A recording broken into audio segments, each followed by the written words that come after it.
Hi, my name is Kat, Order Librarian, and welcome to my new reading vlog. Those of you who've been watching my channel for a while may know that I'm participating in HRCYED, or the hardest reading challenge you'll ever do, which is a reading challenges made up of 25 reading challenges, and one of them is completely up to us to decide what we want it to be. Like, the only real rule is that it can't be the same as any of the other challenges that are part of it. But like, the world is our oyster. It doesn't even have to be reading, strictly speaking. Like, is it preferably yes, but like if your goal is to learn crocheting, then that's your goal. So I thought, wouldn't it be fun to make my reading challenge to read all the books that are on my TBR that are written by authors of the same first name as me, except my name is Gats, which is a Dutch name, and I currently don't have any authors with that name on my TBR. I do, however, have some authors with the English version of it, which is Kate. And so that is what this reading vlog is going to be. I'm going to read 5 books because I have 5 of them. They're on my TBR,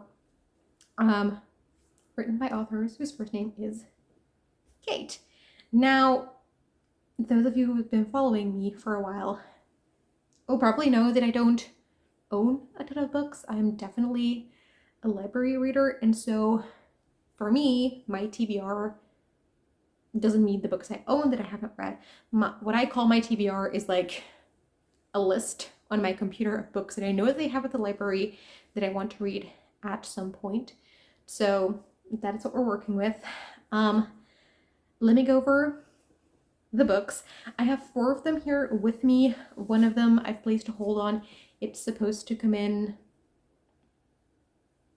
like the second week of January is when it's expected, which, you know, is plenty in time for this video, but I would like to be able to start reading the books a little bit sooner than that, because I hope that this video can go up in like February, and if I can only start reading halfway through January, that probably won't happen.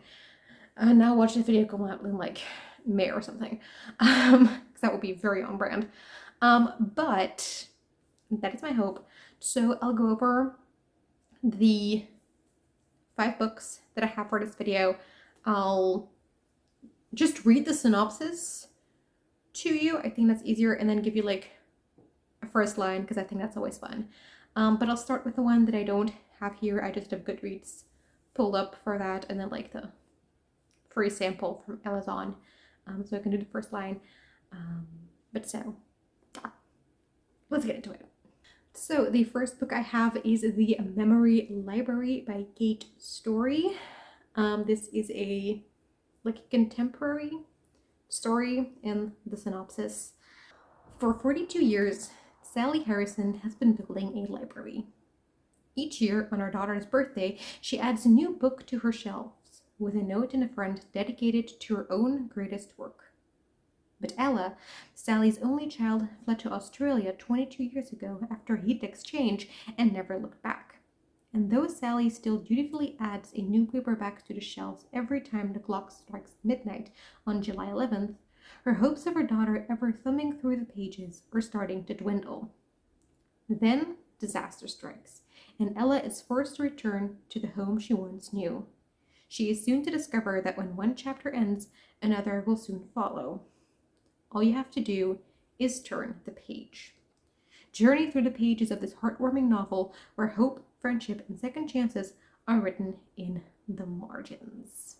So yeah, it sounds like a fun, you know, cute, like hopeful little thing with, you know, maybe some sadness woven through it in certain parts, but overall a pretty hopeful read, I think. And so the first line: despite her years of experience reading aloud to children, Sally was horrified to find she couldn't stop her voice from wavering. Interesting. I like that first line. So, yeah, excited about this one. Then we'll move to the books that I actually have here with me. So first I have The Psychology of Time Travel by Kate Mascarenhas. This is a sci-fi mystery, like time travel mystery. That sounds fun. I'm really trying to decide whether I like the cover or not. And I genuinely don't know. But so, yeah. Let me read you the synopsis. 1967. 4 female scientists invent a time travel machine. They are on the cusp of fame, the pioneers who open the world to new possibilities. But then one of them suffers a breakdown and puts the whole project in peril. 2017. Ruby knows her beloved Granny B was a pioneer, but they never talk about the past. Though time travel is now big business, B has never been part of it. Then they receive a message from the future, a newspaper clipping reporting the mysterious death of an elderly lady. 2018. When Odette discovers the body, she went into shock. Blood everywhere, bullet wounds, that strong reek of sulfur. But when the inquest fails to find any answers, she's frustrated. Who is this dead woman that haunts her dreams? And why is everyone determined to cover up her murder?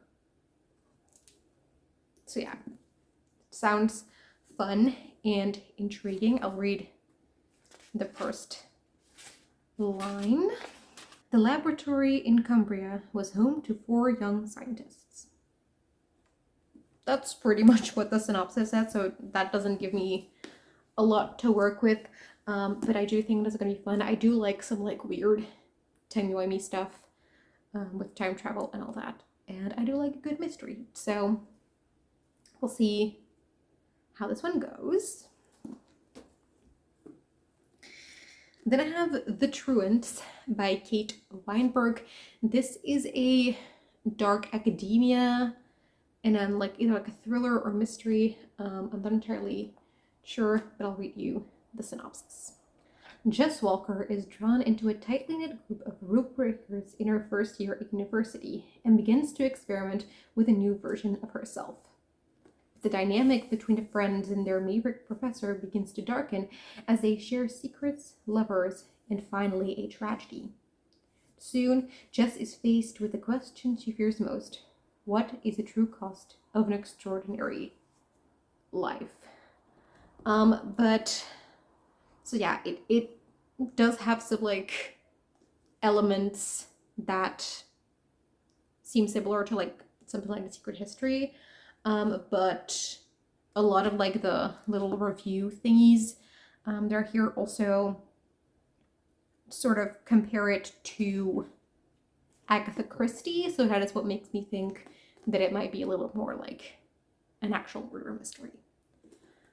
So first line, it's hard to say who I fell in love with first. No, don't love that first line, but I do think that this book could be interesting.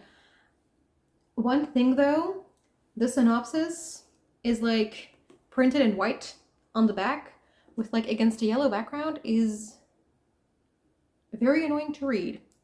So that is something that I could have thought through a little bit better. But other than that, really excited to get to this. I think that I'm gonna enjoy it a lot. Then I have I Am Heathcliff, stories inspired by A Wuthering Heights. This is an anthology, so it's a bunch of different authors, but it is curated and edited by Kate Mosse, and so that is why I decided to add it to the list, because like, you know, if you would have to like pick one person who created this particular collection, it would be like the editor and curator, in my opinion. So if I had to pick one author for this book, I would put Kate Mosse, and so I thought that it belonged in here. So I'll just read the back. Like, it's not really a synopsis because, like, you know, short stories. But yeah. 16 stories inspired by Wuthering Heights. In Terminus, a young woman hides in an empty Brighton hotel. In Thicker Than Blood, a man sits in a hot tub, stalking his newly married love on social media. And in A Bird Half Eaten, an amateur boxer prepares for a match.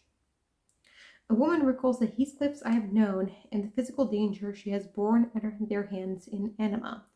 A child and a fox are unified in one startling moment of violence, and in One Little Different, two teenagers walk the moors and face up to their respective buried secrets.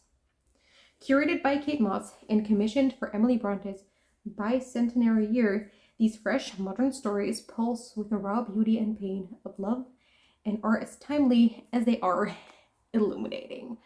So yeah, I think it's gonna be really fun. There is 16 stories in there, and they're quite short. Like, there's only 2 of them. They're over 20 pages. So I think this could actually be really nice as like study breaks, because I have exams in January, and so I could just like, you know, as a study break, like read one story, then have like a full, like completed whole. I won't get sucked into the okay, one more chapter thing, because, you know, like the story is over. And so yeah, they're not too long, so I can just do it like that. I think that could be really nice. I still would like to do a first line just for consistency's sake. So I'll just read the first line of the first story. I think that's fair. The first story is Terminus by Louise Doughty. I'm not sure how to pronounce that. But the first line is, 2 young women are standing in a hotel lobby on either side of a polished wood reception desk. Okay, we're setting the scene. Interesting. We're like, okay, what are they doing at this hotel? Who are these women? How are they related to one another? So we have like some questions being raised by this first line, which is always fun. Most of the authors in this collection I don't know. Like Juno Dawson is in here. I have not read anything by her, but like I have heard of her books. Sophie Hannah, who I've read something by. I read No One Would Do What the Lamberts Have Done, which I really, really liked. So I'm excited for her story. Anna James, I have not read anything by her, but I've heard of her. And all the other authors I don't recognize. So I'll be discovering some new authors in this. I'm interested. I was a little nerd at first because I have read The Mistletoe Bride and Other Haunting Tales by Kate Mosse, which was like a collection of short stories that were like fully written by her, and I did not like it. So I was a little worried, but then like the stories aren't actually written by Kate Mosse. They're written by different authors. So I may not love all of them, but I think that there's a good chance that I will like a couple of these. So it's not like I go in with like a little bit of like tempered expectations, but I do think that it's gonna be fun. And then the final book on this list is A Room Made of Leaves by Kate Grenville. This is a like little gothic-y historical fiction. So the synopsis.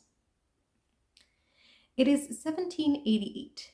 21-year-old Elizabeth is hungry for life, but as the ward of a Devon clergyman, knows she has few prospects. When proud, scarred soldier John MacArthur promises her the earth one midsummer's night, she believes him. But Elizabeth soon realizes she has made a terrible mistake.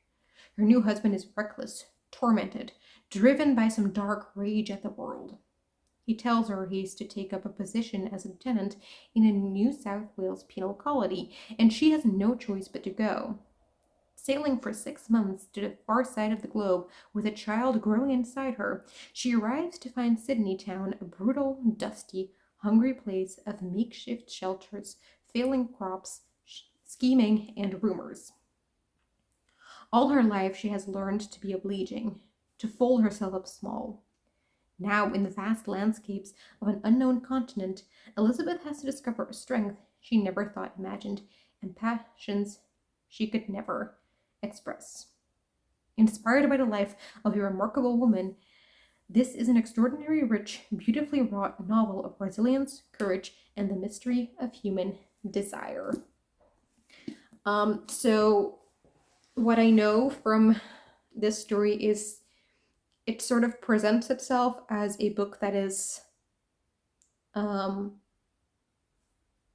based on like letters or journal entries from this historical figure, except those letters and journal entries don't exist.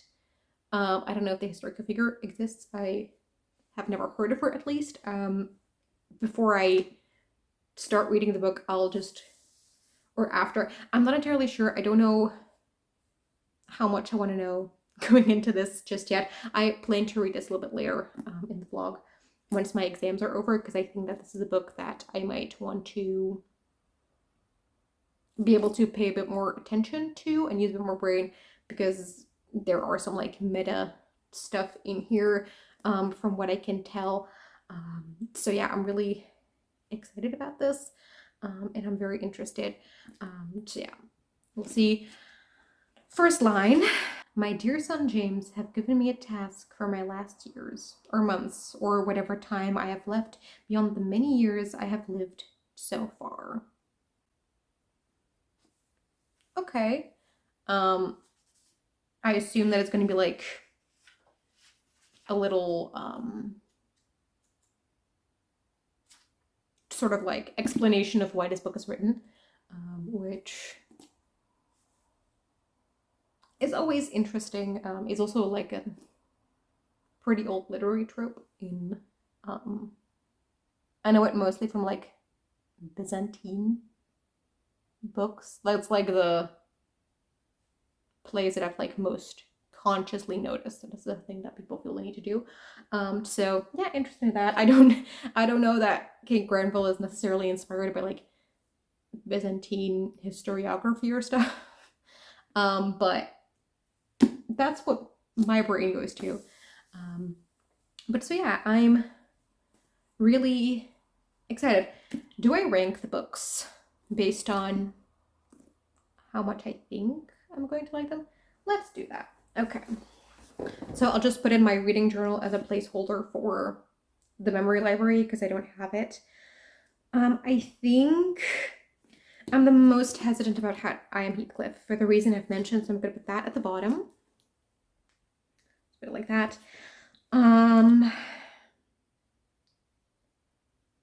Then I honestly think The Psychology of Time Travel.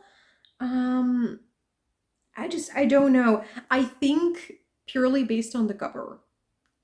I don't know if I'm gonna love it. So either it just has a terrible cover, because I don't think that if the cover is truly like representative of what the book is, it is gonna give me what I want from it. So I'll put that here. I think then I'll go with the memory library. I think it's gonna be a fun, easy read, but not necessarily, you know, super whatever. I think then the Truants, just because it reminds me so much of Secret History, which I really love as a book. But also the ratings on Goodreads for this one aren't that great. So we'll see how it goes. But yeah, we'll see. And then I think I'm gonna put A Room Made of Leaves at the top because of what I said. I think from what I've been told, there's gonna be like some meta elements, which I quite like in book.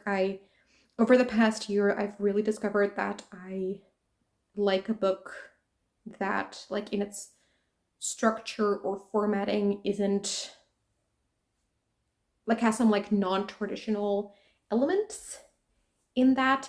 So like a book within a book, or like this frame narrative that we have in here, or some like non-linear storytelling, stuff like that I really enjoy that in books.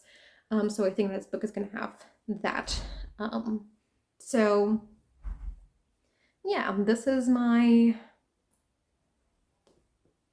prediction of how much I'm going to like these books. I will rank them again at the end of the video to compare it to like my actual ranking of these.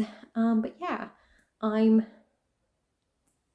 intrigued to get started on these, and I'm gonna start reading. Okay, I have now read the first chapter of The Psychology of Time Travel, and I thought, let's update you, talk about my first impressions, hopes, expectations, those kinds of things. So, the first chapter follows Barbara, who is one of 4 scientists who invented time travel. It's set in 1967, and it follows like the end stages of their development of this time travel machine. And we follow them as they try it out themselves. They do like short little time jumps to see if it works. But then at the end of the chapter, there is this press conference, and Barbara acts a little weird, and ends up being admitted in a psychiatric hospital because of that. And well, she's diagnosed with manic depression, but based on the chapter, I personally think that, well, there was indications that it is actually a result of the time travel, or sort of a side effect that impacted her mental state. I decided to tab this. I don't know if you can see. And I have 3 tabs, so I'll go over them because that makes it easy to talk about it. So I already mentioned the, mental health things. For that, I have this purple tab. And I like to think of this tab of, oh, that's why it's called The Psychology of Time Travel. Because like the time travel part was part of the synopsis, but I was curious as to why it's called The Psychology. I know the author is a psychologist as well, so I'm hoping that the representation of that will be good. But so yeah, as I said, we have this side effect of time travel. At least I'm fairly certain that is what's going on. And so, well, it's in the 60s, so I'm sure we're gonna have some stigma around it, especially because it was such a public display, because it was, during a press conference, and so a lot of people saw it, and I'm sure that, the papers and whatever were present did report on that aspect as well, and so we're going to see the stigma. But also what I'm kind of hoping as a theme or as a discussion to come up here, my expectation / hope for this book is that, hope feels weird because it's not a good thing, but that this is going to be a more common side effect of time travel, that not necessarily everyone, but a significant portion of people who travel through time are heavily impacted mentally. And then we can get a discussion of how we as a society value or devalue mental health and how serious we take it or don't take it, and how willing we are to sacrifice people's mental health for something that is ultimately not very necessary. Because, you know, it was invented in 1967. We live in a world where we have, you know, bridged the now almost 60 years since 1967 without time travel. So it's not a necessary thing, right? So is society in the book going to be, you know, like, how willing are they to devalue people's mental health, to put people's mental health at risk for this thing? So I'm kind of hoping that that is going to be a theme, because I think that that is an important discussion still today. Then my second tab is like the other part of the title, so the time travel, which is this orange. And so I just tabbed the instances of where they actually traveled through time, or where we learn a little bit about time travel. In the first chapter, they only traveled to the future. So they traveled like 1 hour to the future, and then they hung out with their future selves for a little bit before they traveled back. So we don't really know what it would be like to travel to the past. I mean, they do say that for time travel you need this infrastructure, so you can't really travel to any time before this time machine existed, which I do find interesting. But I'm very curious to see if and when they do start traveling to the past, sort of what approach this takes to time travel, like whether it is the Back to the Future thing, where your actions in the past create a new alternate timeline, and thus have a great impact, or whether it's more like Harry Potter type time travel. I can't think of another example that uses this that is like well known enough to be a clear reference, but where your actions in the present are already part of the timeline that got you to the point where you traveled in time. I'm very curious to see which approach this will take, because I think that that is a very interesting thing to like think about, which one of the two would be the case, because which one makes more sense depends on your view of time.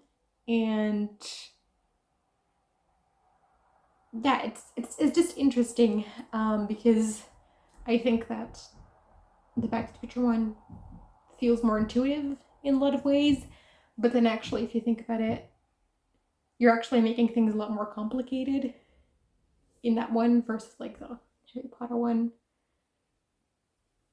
I think that's very interesting, so I'm very curious to see what approach this book will take.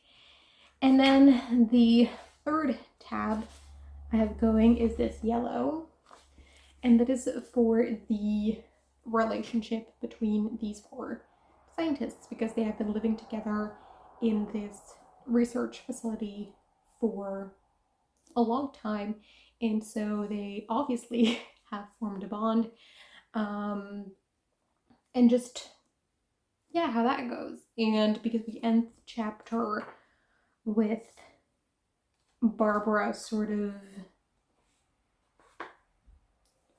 well, she's in this psychiatric ward and she's just waiting for the other women to come visit her, but they don't come. And I think that probably we will see the fallout of this seemingly pretty close friendship just ending so abruptly, and them just collectively turning their back on Barbara. I think we might see the fallout of that in the rest of the series, and maybe a reconciliation. Hopefully, we'll see. But yeah, that is gonna, like, the dynamics between these women is going to be, you know, different after that, if they are even still in contact. I think that they will, in like the 2017 timeline, meet again. But obviously, like, it will be quite different from how it was. But also just on Barbara herself, like the trauma that must have caused to, from one day to the next, just, you know, lose everything. I think that that must be really hard for her, and I think that that'll have an effect on her as well. So I'm curious to see that. Like, I know from the synopsis that it is a mystery. The mystery part has not really come into play in the first chapter yet, but I'm sure that it will. So I'm going to use a tab for that as well. My prediction for now is that the person who is murdered is going to be one of these 4 scientists. And then I think either Margaret or Grace. Because the 4 scientists are Barbara, Margaret, Grace, and Lucille. I don't think Barbara is going to be killed, because she is like a POV character and our main character. So I think it's going to be one of the other ones. And Lucille is just not quite as present in the first chapter as Grace and Margaret are, and they sort of seem to be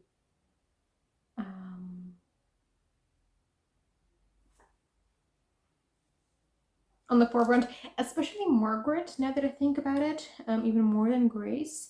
So yeah, probably Margaret, actually. But Grace could still be an option. So that is my prediction for the rest of the book. What else can I say? The writing style is very straightforward, just stating things. It's not overly descriptive, but I actually do kind of like that for a scientist. You know, just no nonsense, just state things as they are. But I do think it's quite nice. It is pretty, you know, it doesn't really take the forefront or anything. It's one of those writing styles that you kind of see right through it. And I can really see everything that happens quite clearly in my brain, so that is nice. I like that. But so far, I'm really enjoying this book. I am pleasantly surprised so far, because to be honest, I didn't go in with super high expectations. Like, if anything, I just thought that this would be a fun time. But yeah, so far, I'm really enjoying this. So I'm gonna continue reading it, and I'll talk to you once I reached 50%. Okay, I reached the halfway point of the psychology of time travel, and I'm really enjoying this. So this book, I read the synopsis to you, and there it talks about like a murder mystery and a cover-up and stuff. And yes, it is present, but I don't think that is really what the book is about. Like, the tagline on the back is just, time travel is still in its infancy. It's hard to predict what the effects on body and mind might be, which I think is a lot more accurate to what this book is. This is mostly just like an exploration of, okay, time travel exists in this world. What does that mean? Both on an individual and also on a societal level. Like, what are things that would exist? What are problems that we would run into? What are potentially cool things that might exist if time travel is a thing? Like, for example, there is this, at one point we're visiting this art exhibition, and there is this one painting that, like, at the end result is nothing too special, but it is the first painting to ever have been painted in reverse. So the artist traveled to the future, to the point where, like, the painting all needed, like, some finishing touches, and she did those first, and then she traveled to a little before that, and did the couple strokes before that, and always went a little bit further back in time, so that the final strokes that she did in her chronology were, like, the first strokes in the painting's chronology, which I thought was really fun and really cool. And, like, there's stuff like that that exists, and I really love seeing that. It's if you're looking for a murder mystery book, this won't scratch that itch for you. I think if that is what you want from it, this will be incredibly slow and tedious to read. But if you just want, let's think through what the effects of time travel would be on the world, and, like, I guess we'll have a murder mystery, but it feels less like the plot of the book, but more like an excuse to be looking into certain things that we wouldn't otherwise. I think that this will be really up your alley. It's definitely up mine. I'm having a fantastic time. We also get to see, you know, some effects that it has on health, both physical and mental, especially the effects of sort of jumbling up your chronology, which I found interesting. Like, sort of the thing that there is, well, Ruby, one of the POV characters, at one point she purchases a book that is, like, time travelers lingo, because not everyone does time travel. It's, like, a pretty select group. I think of it a little bit like space travel. Like, it exists, it's a thing that everyone knows it exists, but it's not like everyone will just go to the moon every other week, right? So it's like a select group of people, and they have a specific lingo related to time travel, and there was this book with this lingo that sometimes she's just, like, flicking through and naming some of the things that are in there, and just, like, we get to know some concepts that would exist that don't now. For example, the feeling of being angry with someone for something that they wouldn't do until, like, years and years in the future. That sort of things, and just, like, how do you deal with that, which I find very interesting. Through the book, there was one point that I really wish I could erase from my brain, and if I have to live with the awareness that this is a possibility, you will have to too. So at one point she's looking through the book, and she comes across a certain concept. So, like, if you can time travel, right, there's a possibility for two versions of you to exist in the same time. And that means that two versions of you can meet and hang out together, which happens a lot in this book. But like, if you can hang out with yourself, that means that there is a possibility for you to have sex with yourself. Not as in like masturbation, but like sex with another person, except that other person is also you. And like, I agree, like, if time travel were a thing, there would totally be people who do that. Like, that would totally be a thing. But I really don't want to have to think about that being a thing. And I never would have come up with that on my own, I think. Maybe I'm too ace for this. But Kate Mascarenhas, what is going on in your brain? Yeah. Anyway, I'm having a really good time with this. We do see also like the ugly sides of time travel.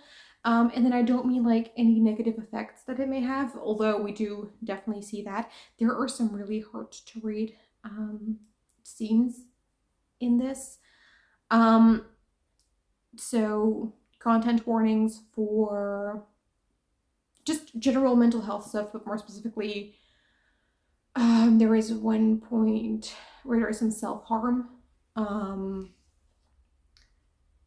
with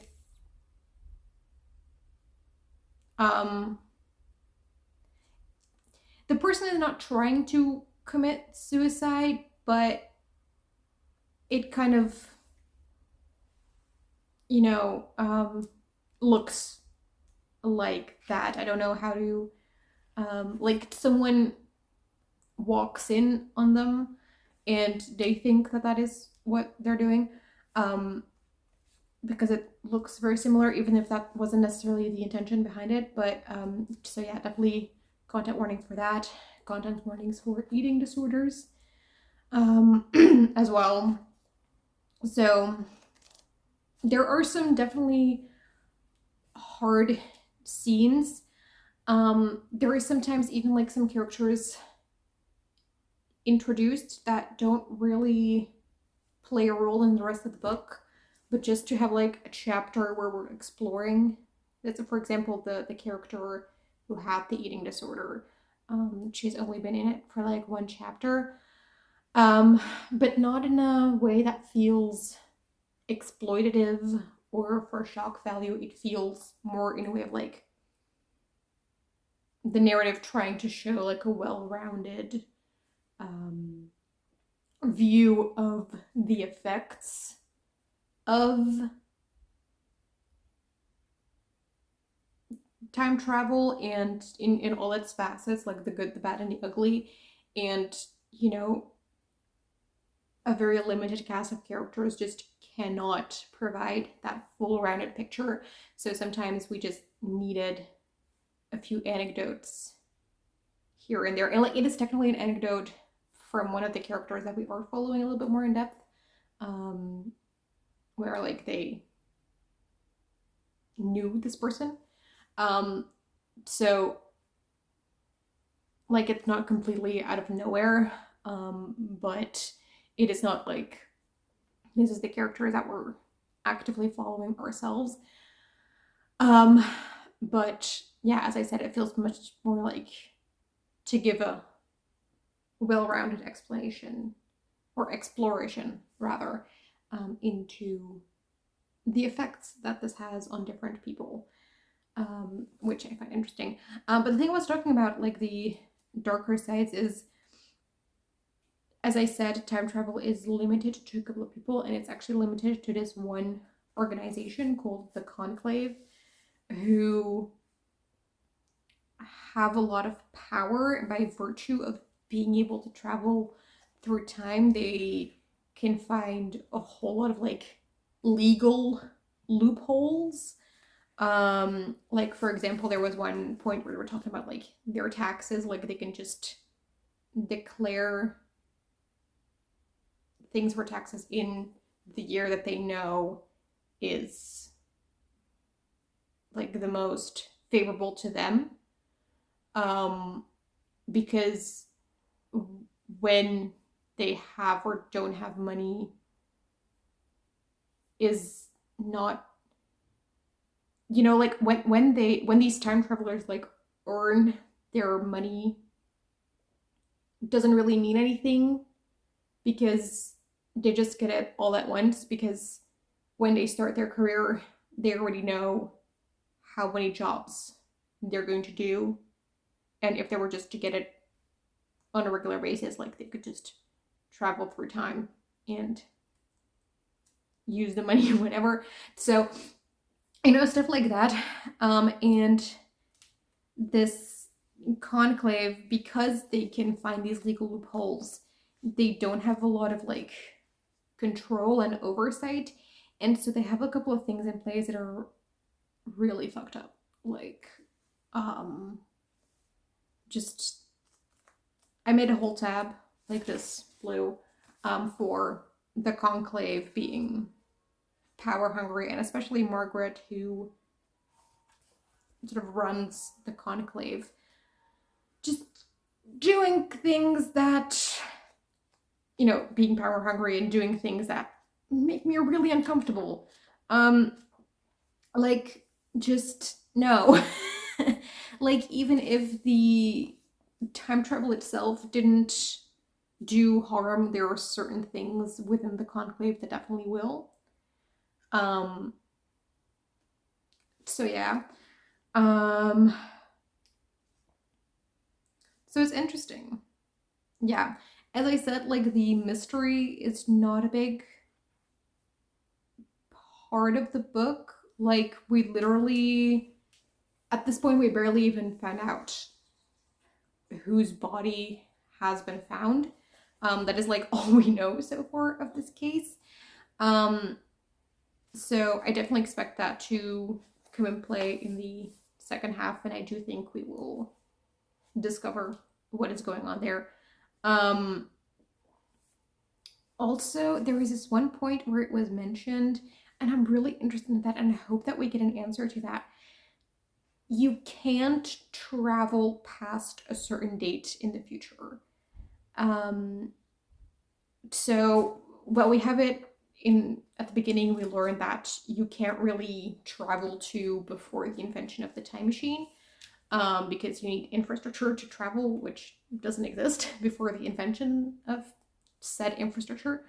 But then later on we learned that you can't travel past a certain date, and so that means that this infrastructure is no longer available. Time travel no longer exists past this point, potentially. But no one really knows why you can't travel there. And I am really curious if we're going to get an answer to that, because every theory that I can come up with are things that before they happen, you would kind of know that they're coming. Like, for example, legislation changing or something. That is like not something that happens, that like is decided, and the first inklings of that are happening now and immediately. It's no longer like the infrastructure to travel no longer exists. So there, most of my theories that I can come up with are things that have a bit of a build up, that people would know why time travel is no longer possible, even if they can't prevent it from disappearing from the world. But no one knows. So there is something that happened on a big enough scale that it caused time travel and all the machinery that comes with that to be gone. That is also fast enough that no one would have time to send a message to the past of like, hey, this is why you can't travel to past today anymore, or very soon. So I hope we get an answer to that, because that really intrigues me. But so yeah, I am really enjoying this. It is mostly, as I said, like a world building type book, but we do have, especially in Barbara's chapter, I feel we sort of have her. So in the opening chapter, I already mentioned she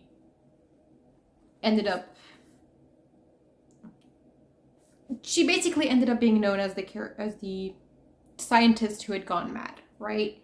And so the rest of the pioneers, so who had become really close friends to her, almost like a found family type thing during the time that we're working on this invention, sort of all collectively turned their back on her. And her dream of, having a career in time travel and the life that she was building for herself and the future that she had in front of her was just taken from her all in one day.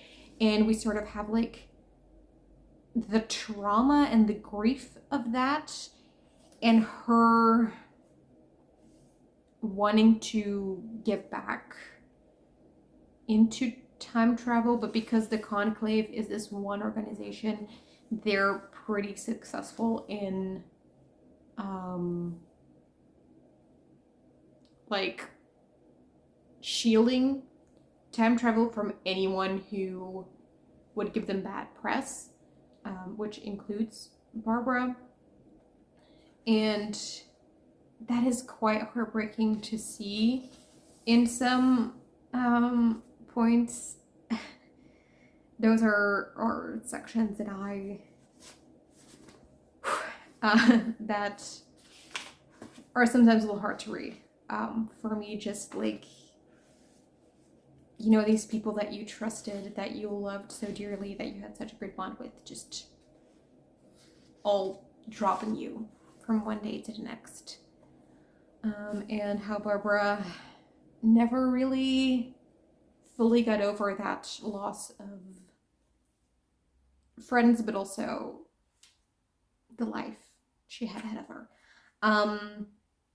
So yeah, it is very interesting. I am really enjoying it. I'm also reading it pretty quickly. Like when I'm reading it, I just want to keep going. It feels like the pacing feels pretty good, even though, unlike what is supposed to be the plot, this murder mystery, we barely move. Because there's so much other interesting stuff. I'm never bored. So yeah, I am really enjoying this, and I'm gonna finish the book and then I'll talk to you again. Okay, I have finished The Psychology of Time Travel. My overall feelings, I will do a little spoiler section as well, because there are certain things that I'm gonna need spoilers for to talk about. But overall, I still really, really enjoyed this book, but having read the entire thing, I'm not as, like, my opinion for it is a little bit lowered in relation to the Midway update, just because there were things in the book that I didn't really mention then necessarily, but that I didn't love about it. And with things, I mean the romantic question mark subplot. It's not like really a romantic subplot. It's more like Ruby has this woman with whom she just hooks up regularly. So it's not really like a relationship, but like things with that happen, and there's some drama with that, and I didn't love that, and I didn't see the point of it. And I thought maybe it'll become clear in the second half, but I still think it wasn't necessary. There's some other romantic subplots in here that I really could have done without. So yeah, and then there is a couple things that I assumed would happen in the second half that we would come back to, that would be tied up, that just were not. So that's a bit of a shame, but overall I still really enjoyed it. I mentioned that it's not a murder mystery, or like that it is a book that has a murder that is being solved by some of the characters, but if you want like a murder mystery book, that this will probably not scratch an itch for you. I stick by that. The mystery element became a bigger part in the second half, but still not in the way that you would expect that to happen.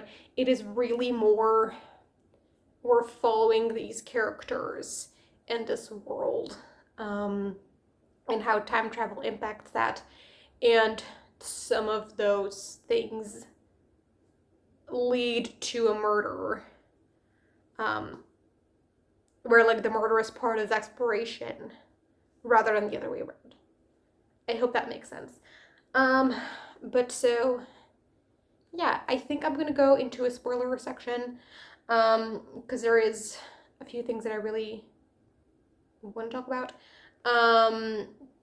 in relation to that. So there will be timestamps in a description that you can skip this point if you want to read this book, and I'll come back after the spoiler section to talk a little bit more spoiler free.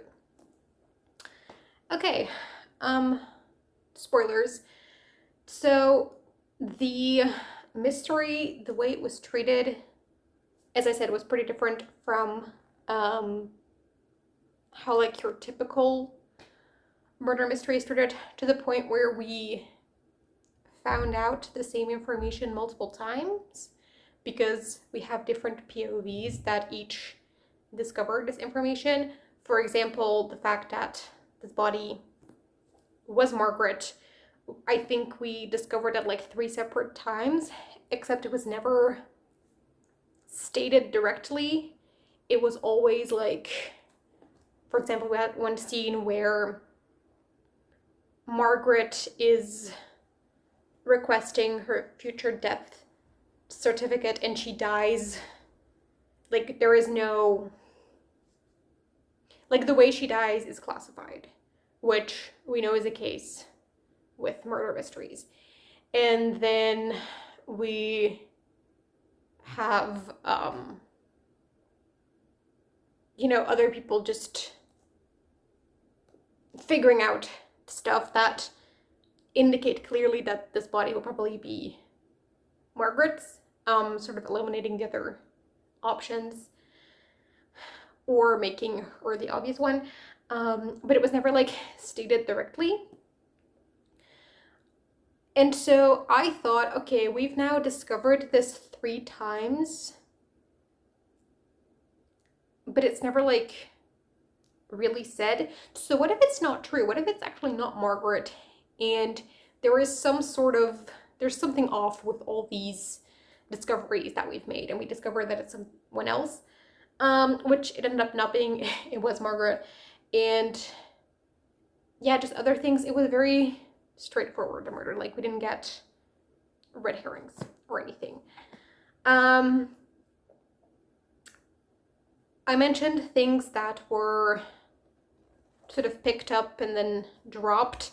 One of the things in the midway update I mentioned that I was intrigued about, the comment that you can travel past a specific date, and I want to know why. Completely forgotten about, never mentioned, never acknowledged, just, yeah, completely dropped. Also, we have this book, so Odette has this book that she has had for a long time, but there's words encircled in it to send her a message which helps her solve, or which helps her in her investigation of this murder. And so it's probably, I think it's called a genie. Is that what it's called? So these objects that every time traveler has a genie, at least. And it's sort of this thing that exists. It can be a physical object, or it can also just be like a recipe, an idea, something that never really originated. It never, like, it didn't really have a creator. It's just passed on from your future self to your past self in an infinite loop. And I'm pretty sure this book is one of them, that like her future self is sending her past self these messages to look into the blood results. And a lot of times when we have an interaction with a later self or with time travel, we sort of see it from both ends in the end. Like there's a couple of scenes where we just sort of tie up earlier instances of, we know that like a future version of this particular character is going to do something, which then happens here. But we didn't get that one, which like technically we didn't, but actually I do think we do need it, because right after solving the case, Odette is fired from the conclave because they found out that she was in therapy. So she wouldn't have the opportunity to time travel anymore to pass this book to her younger self, right? So that doesn't make a whole ton of sense. Well, unless at the end they're talking about like creating new, like separate time travel societies, so maybe she doesn't end up taking a job there, possibly. But yeah, is that a plot hole? I don't know. Because we know her actions in the time, and there's not enough time for her to also travel, whatever. So yeah, that was a thing that I thought, you know what, that I wish we would have shown that. Like, if we were going to show the other instances, then why not this one? The scene with the confrontation between Barbara and Margaret, I really like that scene, and then like the fact that Barbara dies a little bit after that, I thought was really beautiful. Like, she sort of got this moment of closure, and so she could die in peace, which I really enjoyed. So yeah, I'm a little annoyed with the way Margaret is handled, because, well, we saw that Margaret always had this slightly like authoritarian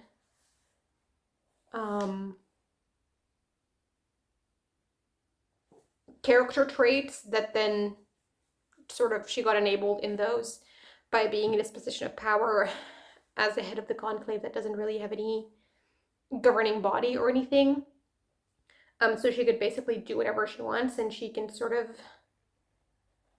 manipulate other people, and these other people will just put up with everything because they want to be in her good graces, which feels very accurate. But I think that she's not portrayed as like a narcissist, like the word is actually used, which I don't like that word. Like, I just don't like that word being used in a context like this because it is a legitimate diagnosis and we don't need to further stigmatize it because there's a lot of people who have that diagnosis who are well-functioning members of society who just don't go around just hurting people for the sake of. But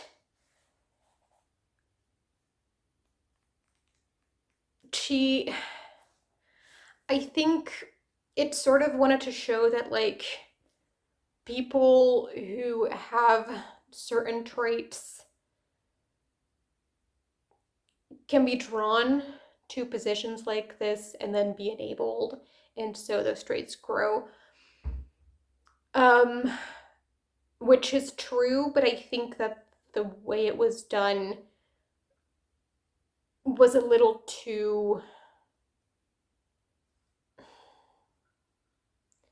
I don't know, it sort of felt like Margaret was treated as just this one person that this happened to, rather than the creation of structures like this will always lead to these types of people being empowered. I don't know if I'm making sense, but I think that too much personal responsibility for that was placed on Margaret as a character rather than on the structure as a whole. So I don't know if I fully loved that. So yeah, I do think that is all the spoilers that I need to give. So I'll go back to spoiler-free now to talk about a few more things. I really liked the exploration of time travel and the unevenness that can exist in relationships where one person knows a lot more than the other because one person can time travel and can see the future and knows the outcome of certain things and knows what's going to happen in advance, whereas the other person just lives time linearly and doesn't know these things. So I think that was an interesting exploration. I'm not sure I love the way that ended though, that particular thing, but whatever. I also like how this sort of, it's not a very, like, it shows up in a couple of times, but it's never explored in depth, but sort of the lack of agency that these time travelers experience in their life, because, you know, like, they know before they're even trying a certain thing whether it's gonna succeed or not. And, like, what is the point of, for example, applying for a job if you already know that you're not going to get it anyway? Or, like, they already know in advance who they're going to end up marrying, having children with.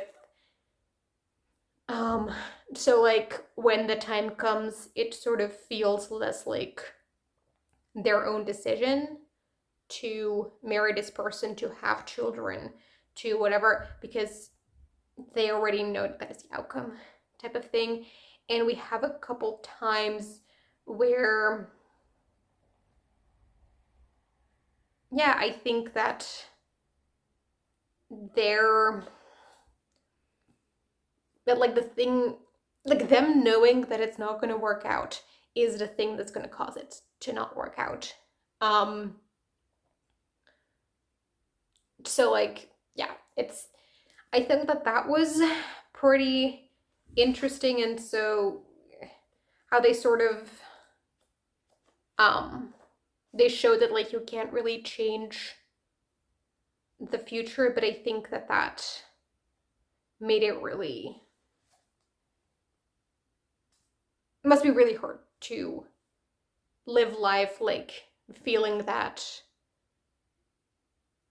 your own choices don't really impact anything, because you already know what the outcome is going to be. You already know that the outcome is set in stone in your eyes, and so what you do doesn't really matter anymore.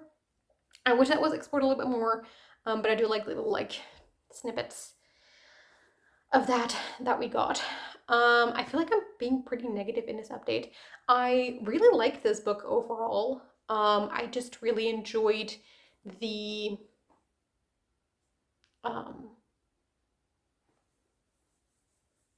like just I think this is very much a me book, sort of like, okay, we just have a specific a what if, namely what if time travel exists, and we're just gonna think about that way too hard. And that is essentially what this book is, and that is just something that I really enjoy and that's really up my alley. But I did enjoy the second half, not quite as much as the first half, that is true. Anyway, I think that is mostly my thoughts on the psychology of time travel. Yeah, good opener for the video. As I said, I liked it, but I did not love it, and I do have complaints. So I think I'm sort of between a 3.5 and a 4. I think I'm gonna give it a 4 just because I really love the first half, and it's mostly the second half that sort of brought it down. And so, you know, like the final impression sort of weighing more strongly in your brain sort of makes me think that's probably more like a 4 overall. But so yeah, that is the psychology of time travel. Then I read a few stories in Am Heathcliff. I thought that I would just talk about this book as and when I finish another book, so like in between different books, so that way I don't have to like pop in always to discuss one story. And like if this is broken up, I think it feels less jarring than if you just go like in between updates of like the same novel with little things. I don't know, but I read the first 3 stories, which are Terminus by Louise Doughty, Anima by Grace McLean, and A Bird Half Eaten by Nikesh Shukla. So let's start with Terminus. This is the first story of the collection, and so it's a little bit more important, you know, because in a well put together collection, the first and last story usually have a reason why they're the first and last story. Like what exactly made the author decide to put those last, where there's like the best stories, or like just thematically to sort of capture the overall theme the best, or like maybe like the first one is sort of touches on a few things that then get expanded on in the rest of the stories. Like what the first story is, like why it's first can differ, but there's usually a reason why it's first. So I do think that the first story is always pretty important. For all of these, I'm going to talk about the stories, but since they're so short, it is easy to give away a little bit too much.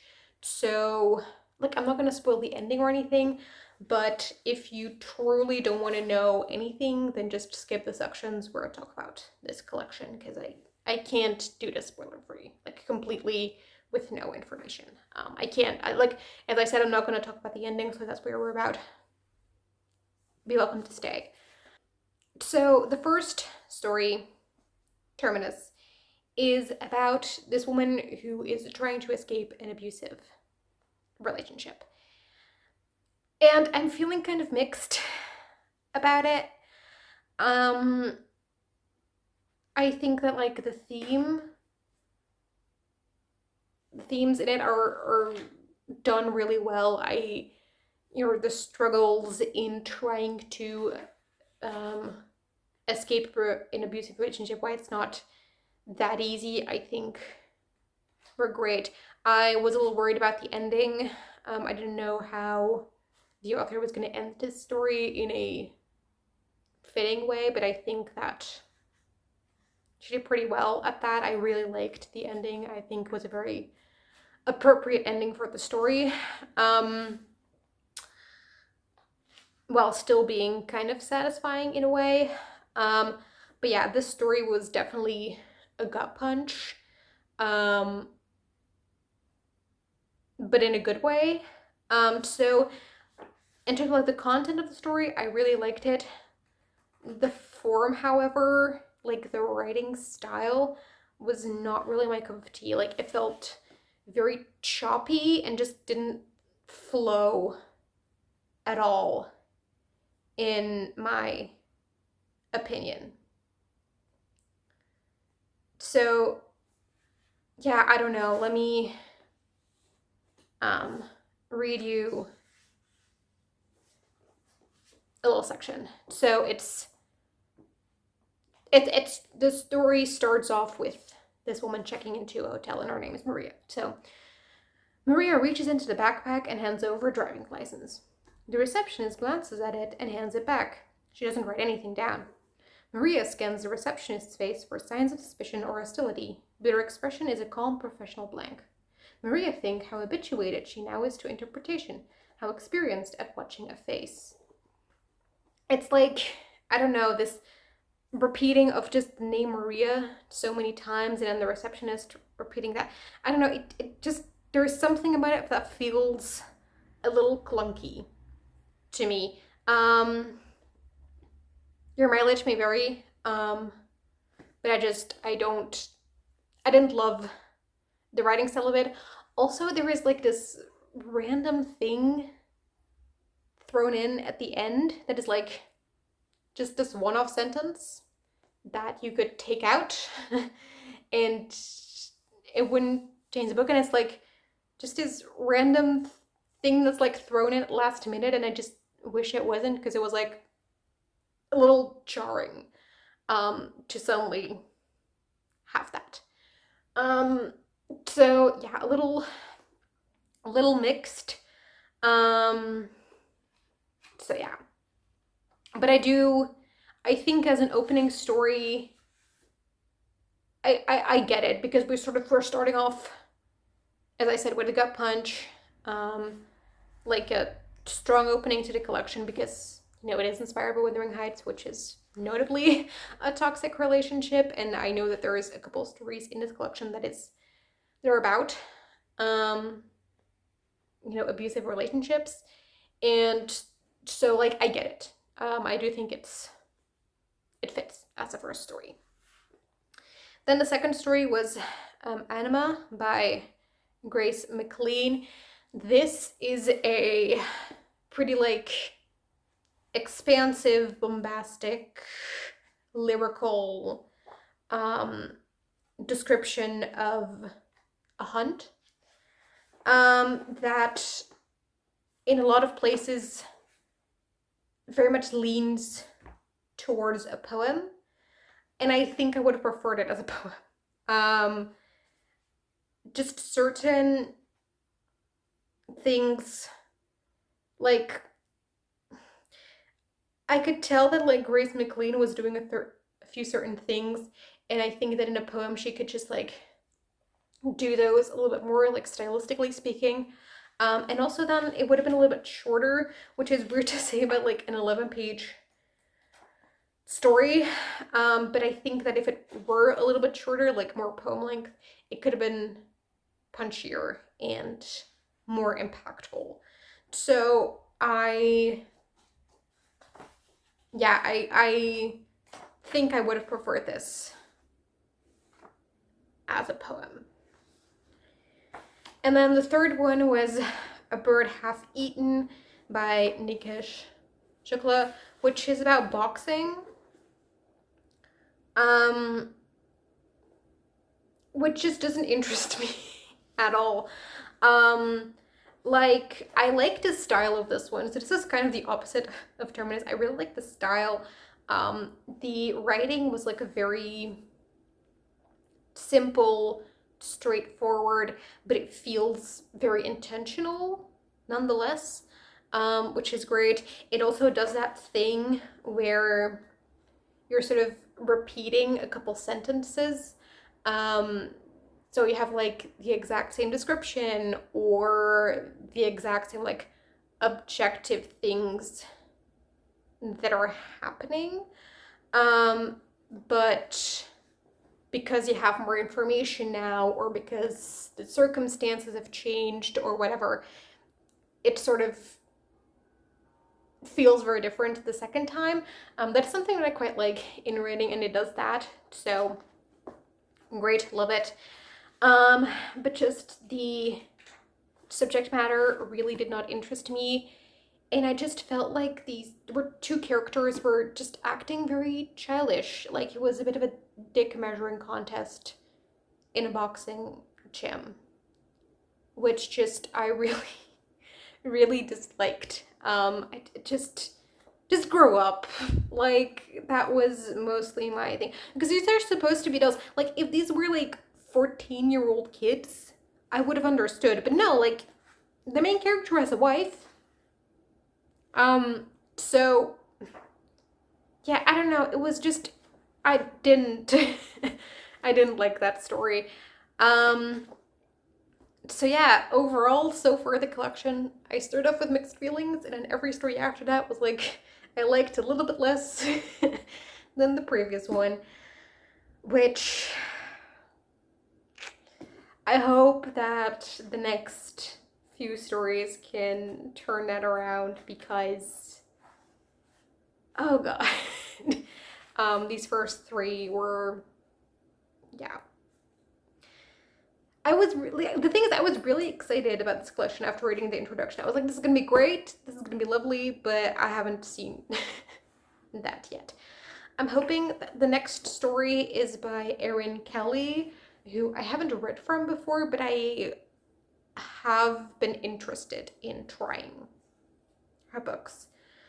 So it'll be good to try a short story to see if I like her writing or not. But so yeah, I'll read more in this, and then I'll start one of these three. I don't know which one yet. So I got my copy of the Memory Library finally, so that's great. But so I have 3 books to choose from. My initial plan was to sort of space out The Psychology of Time Travel and the Truants, because they're both more like mystery type reads, but with The Psychology of Time Travel not really being that, I don't have to worry about them being too similar. So I think I'm gonna wait with A Room Made of Leaves until a little bit later. I don't have like a concrete reason, but I sort of, in my brain, my initial plan was to read that one last for no particular reason other than it just gave up last book of the vlog vibes. And I kind of stick with that. So it's between these two. And then, well, I have one in Dutch, one in English, and I am going to read another book in Dutch as well, which is a buddy read that I'm going to start. So maybe it's good to pair it up with like an English book rather than a Dutch book. So I am going to read The Truants. Okay, I literally just sat here and read the first chapter real quick. It's not really drawing me in, unfortunately. So the first, well, it's actually the prologue. I haven't read the first chapter yet. It's the prologue is basically the main character, like the first person narrator, so I don't know what their name is. But they are basically just replaying this recording that they've made of a lecture from a professor named Lorna.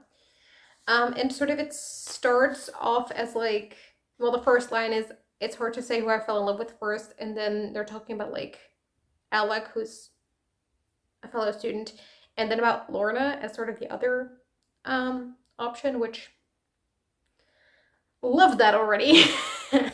But I'm just hoping that, like, In Love just feels like enamored and sort of captured by them, not like actual like romantic love and sex, because I really don't want to read about that.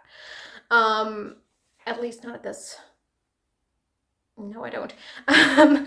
But I do think that it could be like enamored, similarly to how in The Secret History these students are like enamored with their professor, but not really like in love with him.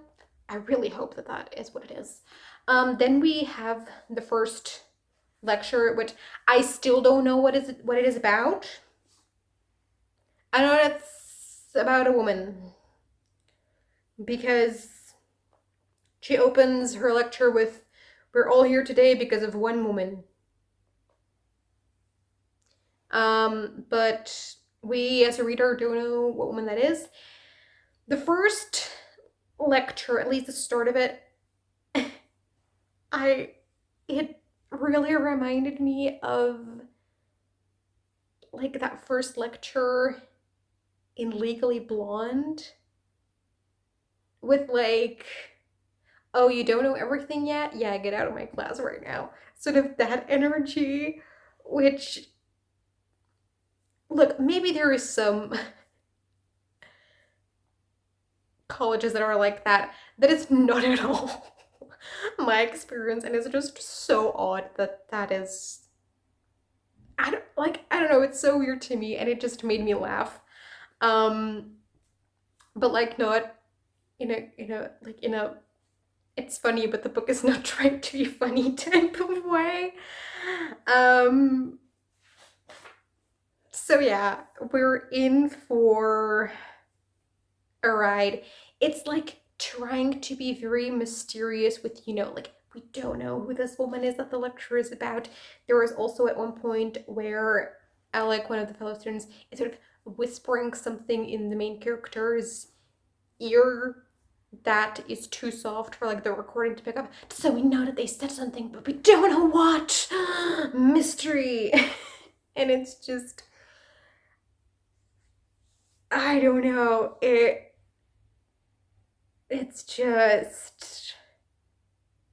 It's like trying really hard, okay? And I don't know if it's succeeding at what it's trying. This first chapter was mostly pretty funny to me. So, yeah.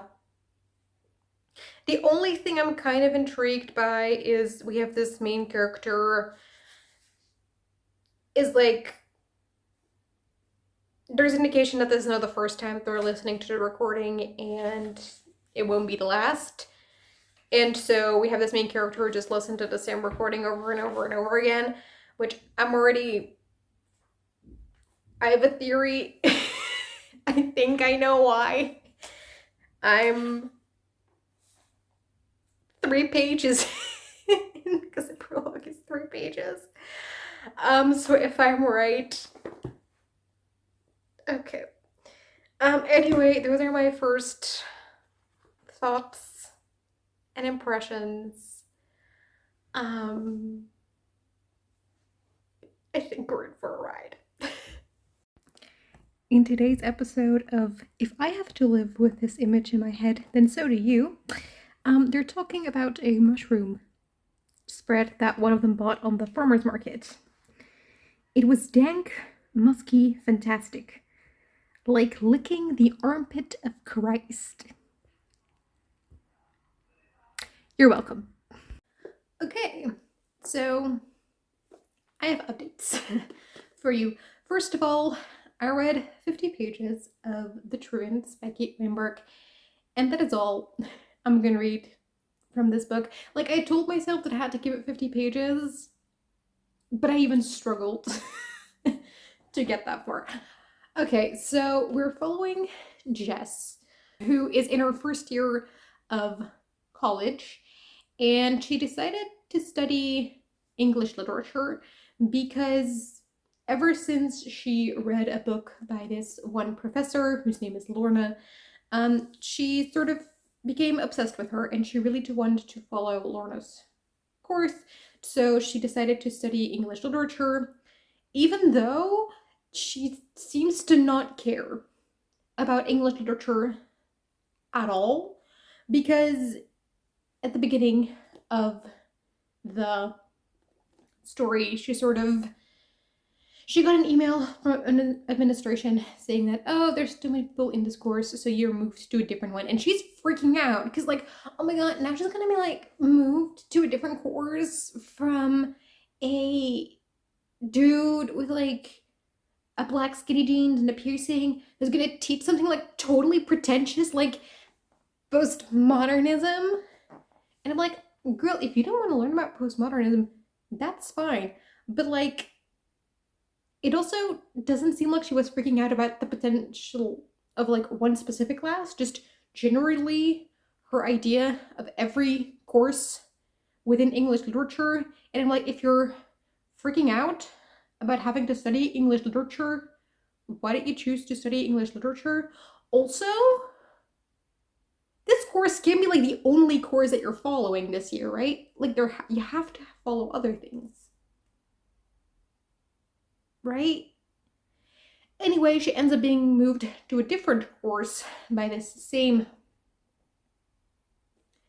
Anyway, she sends this email to this professor saying, like, oh my god, like, I'm totally moved to a different class, and it was my dream to follow your course, and, like, I worked really hard for it, and, like, I had a summer job to be able to pay this, and, like, now I can't do it, and is there something that I've done wrong that I can't follow your course anymore? And she sends that, and then the professor answers with, chill, you're, like, moved to my other course. And the other course is, but I'm gonna get to it. First, she goes to buy these books for her new course, and in the bookstore, she bumps into this professor, and instead of sinking through the floor because you sent an email like that I felt embarrassed about reading it, she went, oh my god, hi, like, I'm the one who sent you that email. And then the professor, like, oh my god, that was a really good letter. Excuse me, what? How was it? Anyway, so this new course is a course about a specific author, because this professor is known for sort of trying to bring back into the spotlight some lost female authors who were bumped out of the canon. And that is why she's taking a course on Agatha Christie. Like, this book seems to think that Agatha Christie is some sort of very obscure author. Because it's like, oh my god, like, me following this course with this professor is, like, totally meant to be, because, like, she likes Agatha Christie and I like Agatha Christie. And I think, like, girl, you and the rest of the world. Liking Agatha Christie is not some sort of niche or special thing. Lots of people read her, lots of people like her. Calm down. And so then she goes, as I already said, to the bookstore to buy these books, and part of the required reading is And Then There Were None. And there are these copies of And Then There Were None on the shelf. And I'm like, oh, this bookstore must know what the reading list for this course is. And I think, like, or this is just one of the two most popular books by the most popular mystery author of all time. Like, it kind of makes sense that a bookstore would have it. Like, it's not surprising. Anyway, so we follow this course, and we're supposed to believe that this professor is this very, like, mysterious, elusive, charismatic woman that, like, everyone is just hanging on her lips and taking in every word she says, and everyone loves her course and is so interested, and blah, blah. And I'm like, if I would have been in that auditorium during the course that we got in the book, or that we got a part of in the book, The first thing I do once I'm out of there is like call, email anyone I can contact to please be able to switch courses. Because what the frick was that? No. I don't get it. No, I did not like this book. It's a lot of telling rather than showing. These characters have no personality, and there's nothing that hooks me at all. So I'm gonna leave it here and I'm gonna move on to different things. But first I'll talk about some more stories I read in Am Heathcliff. I've read 3 more. So first I read Thicker Than Blood by Erin Kelly. This is about a guy called Heath who is obsessed with this woman whose name is Kat. And it stays very close to Wuthering Heights, like, you know, the names, they're Heathcliff and Kathy, you know, but also like the backstory seems pretty similar. I mean, it is brought to modern times, but other than that, it doesn't seem to be all that different from Wuthering Heights. So it's a bit more on the nose than some of the other stories, which is not my favorite, but it's okay. I like this story. Like, it's not super memorable. It's not my favorite short story of all time. It didn't do all that much, but I liked it when I read it. Like, there is nothing really wrong with it. So I finished the story and I thought, is it me? Do I just not like short stories? Because even though, as I said, I had nothing like truly to complain about, it also didn't quite capture me. And like, I know that is not true. I don't like short stories. 2 books in my top 10 from 2025 were short story collections. So I know that I can like them, but I started to think that maybe I was the problem. Luckily, then came One Letter Different by Joanna Cannon. And this one was fantastic. This was everything I wanted in a short story. So we're following a girl whose name is Alice, and she is going on vacation with her parents to the moors. And yeah, she meets a boy. What's his name? Is it Leo? Yes, Leo. And yeah, it's a beautiful story about grief. That like emotionally was sad, but also very beautiful and satisfying. The writing is stunning. Let me read you. I have 2 quotes that I wrote down in my reading journal because I thought they were really beautiful. So let me read them to you. So Leo and Ellis are walking. As they walked, there must have been a point where glass turned to moorland. Ellis hadn't noticed where exactly that point was, but now, all around her, everywhere was held at the moment when purple becomes brown, when walkers become trespassers. The point when you had to let go of the need for a path. So I really thought that was a really beautiful nature description. And then they're like talking a little bit, and then it says, it was a lot easier to let the words go when you were on the moors. There was so much more space for them all to fall into. Which I also thought was a really beautiful quote. So I really liked the writing in it. Just really beautiful. As I said, the story itself, like thematically really beautiful, the ending very satisfying. And I also liked the way that, so we have Ellis has lost her twin. And so sort of the subtle things that, well, not really, they're not even that subtle.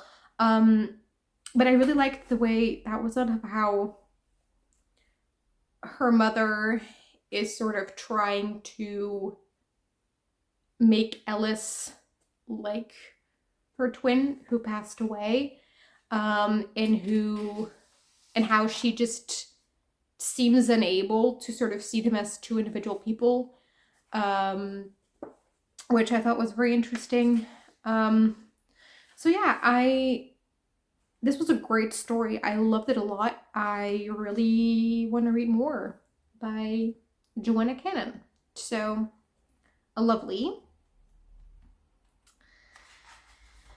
Then I read The Howling Girl by Laurie Penny, which is the next story, the sixth one in the collection. And this is about a woman whose name is Grace, and her ex-boyfriend calls her and asks her to come, and his voice sounds kind of panicky, so Grace decides to do it, and then things go from there. This was the story with the line that I read you about, licking Christ's armpit. Which was, like, the descriptions of food in here were quite remarkable.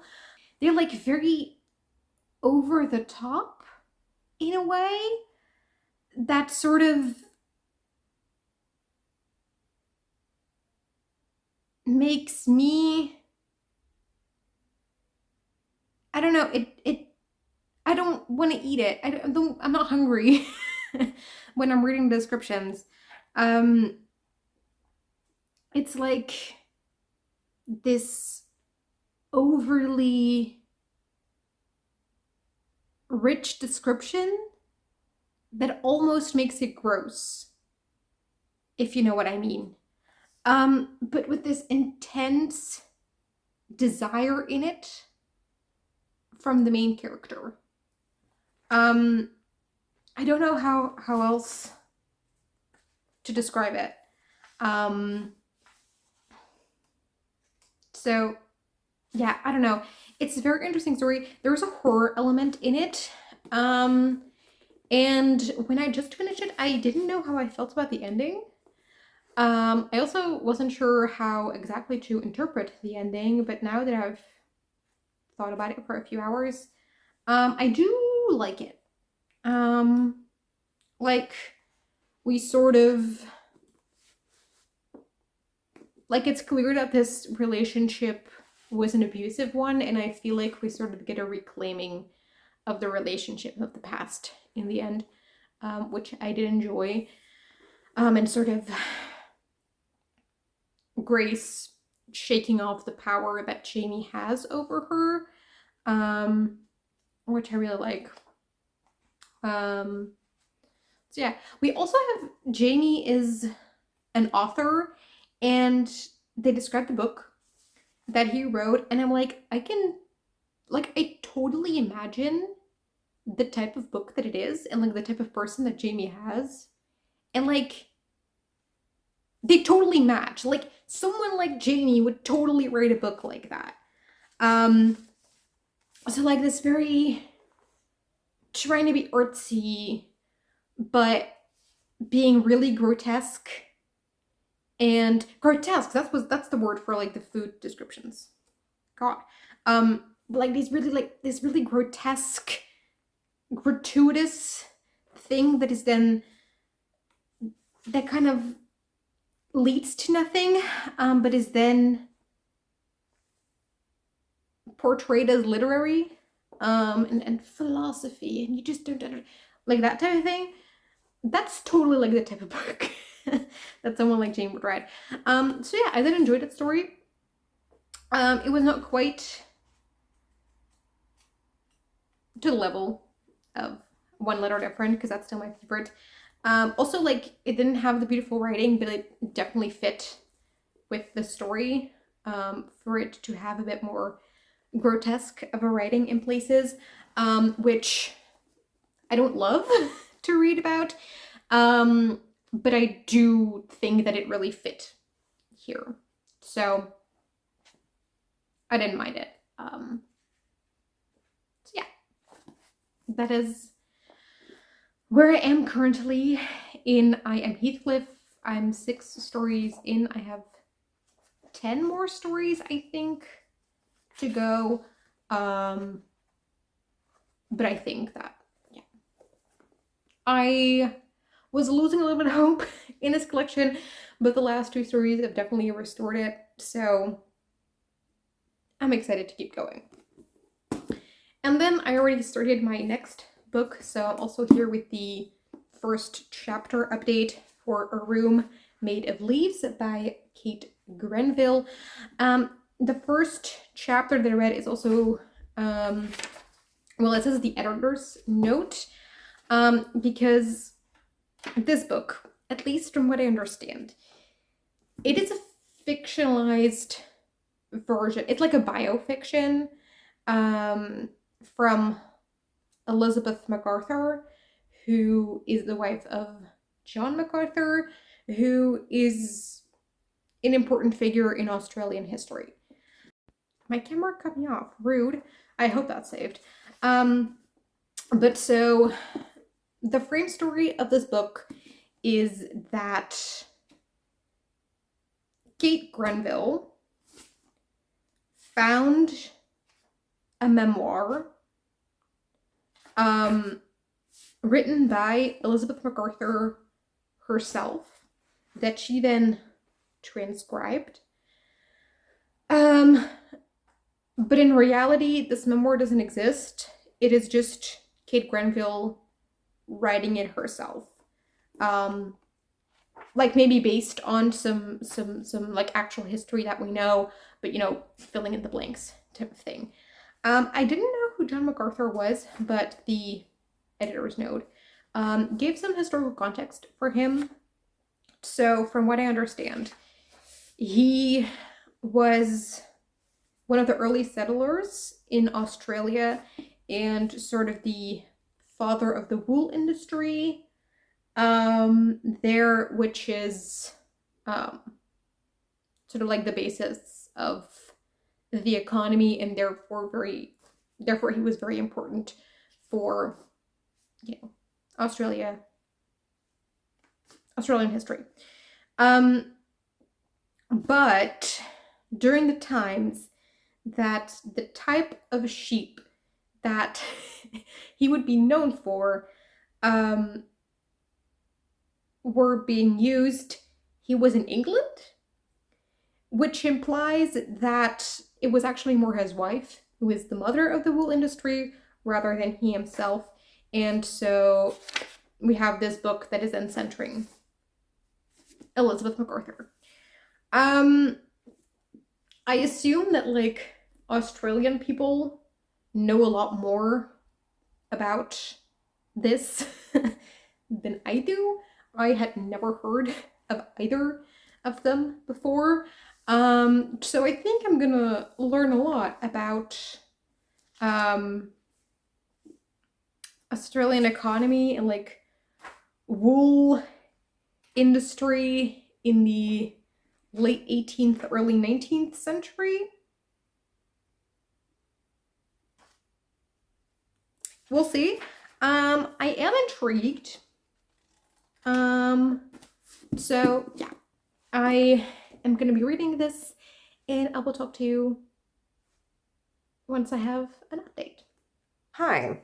If my voice sounds bad, I'm getting a little bit sick, so please bear with me. But I have an update for A Room Made of Leaves. I am not at the halfway point, and we're like a third of the way through. But that's because this book is split up into parts, and this was the end of part 2, And if I were to read to the end of part 3, it would be like about 2/3 of the way through, and I thought it'd be better to update it 1/3 rather than 2/3. And I thought it'd be better to just like take the end of a part. I hope I'm making sense. Anyway, it's not quite halfway, but it's fine. I am really enjoying this book. So my like first chapter update, as I already said, in that clip, was for the editor's note. That was, written by Kate Grenville, as like a historical context and how she found the manuscript for like the book that's the main body of this book. And then we have the main book that is supposed to be written by Elizabeth MacArthur, but is in reality written by Kate Grenville. The writing style is very different between the two, which makes sense if they're supposed to be written by two different people. And I really like the writing style in the book. It is very beautiful, but just in the way that it sounds and the way that it flows. Not necessarily because it's very flowery or anything. It just, it flows well, and it kind of feels like a writing style that could have been written in the time period that it would have been written if it were by Elizabeth MacArthur. So I think that is done very well. I think that the book is also very good at conveying emotion, more so than other books. Like I always feel things when I read, but I feel things a lot more in this book than I do with a lot of other books, if that makes sense. Like it's a very like visceral read. So where I'm at, we just arrived in Australia, so I haven't really read anything of like life in Australia yet. I've read her childhood, and then the time before she was married, and then the early stages of her marriage, and then like the boat to Australia, and we just arrived in Australia where I'm at. And I'm really enjoying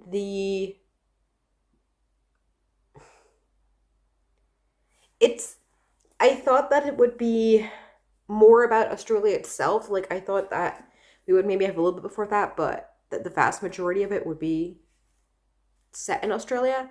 And it's still the majority, because as I said, I'm only a third of the way through. But I thought it'd be more of the book. But I'm actually really liking what we got so far, and I think that we get a pretty good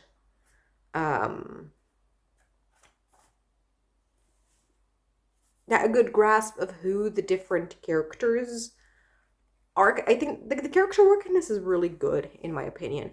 Like we totally see, especially Elizabeth's husband, John MacArthur, like you totally see the type of man that he is. And it's like there is things that are very obvious that Elizabeth also kind of states about him that you see, but then there's also like more subtle things that like go this extra dimension. Like it's very well done, the way that he is painted in this. And then we have Elizabeth, who sort of, because of her childhood, she's learned to be a bit of a chameleon and just to adapt to whatever person she is talking to. And I think that is very interesting as well. So yeah, that is great. There was one little moment where okay, so I have a bit of a pet peeve with historical novels centering female characters. Like a lot of like it's like a type of that book that is popular of or was popular a little while ago that really annoys me. And I can't quite put my finger on exactly what about it rubs me the wrong way. But I really don't like it. And there was a little bit where I was scared that this would go in that direction. But then it didn't, which I really liked. So, yay for that. I just think that like this feels more nuanced than the types of stories that annoy me. um, so yeah, I'm really liking it. It reads pretty fast for me. Like I don't want to put this down. I just want to keep reading it. The chapters are also really short, which like helps with the oh, I can just do one more. You know what? What's one more? Oh, it's next one's really short. I'll do one more type of thing. So that definitely contributes to that, but I also just think that the way it is written really grips me. And just I think the pacing is good. Because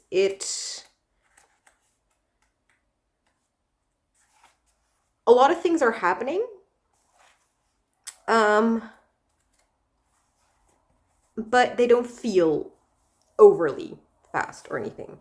So yeah, I'm really enjoying this. I think this is a very good book so far. And I'm having a great time. So I'll read more of this and I will talk to you when I have another update. Okay, I just finished A Room Made of Leaves, and this was really beautiful. I've always thought that the ending of a well-written story should feel a little bittersweet, at least. This, melancholy feeling of something ending and you having to leave a world and characters that you became invested in, as I definitely did with our main character Elizabeth. And so yeah, I definitely think that this book achieved that. It was just a very beautiful story in a lot of ways. Yeah, I don't really know where to start talking. The writing is stunning, just beautiful nature imagery, that first of all, which I really, really loved. But also like the contents of it, the life of Elizabeth MacArthur, her intelligence, and how she had to use her cunning in order to be able to use her intelligence. And the people who did or did not see it. And that was very beautiful. And just her carving out a life for herself within the limitations that exist for a number of reasons.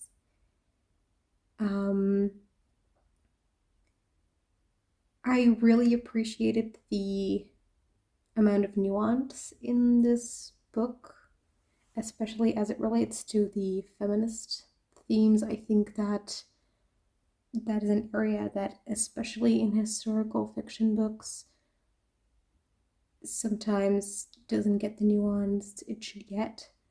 And I think that it did in this one, so I really, really appreciated that, and I really liked that.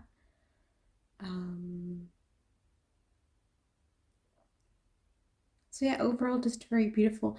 It didn't focus on the portion of her life that I thought it would. I thought that it would deal mostly with like the sheep and the farming of the sheep and the wool. But that is actually really only the very last portion that they even own the sheep, and even that is not entirely about that.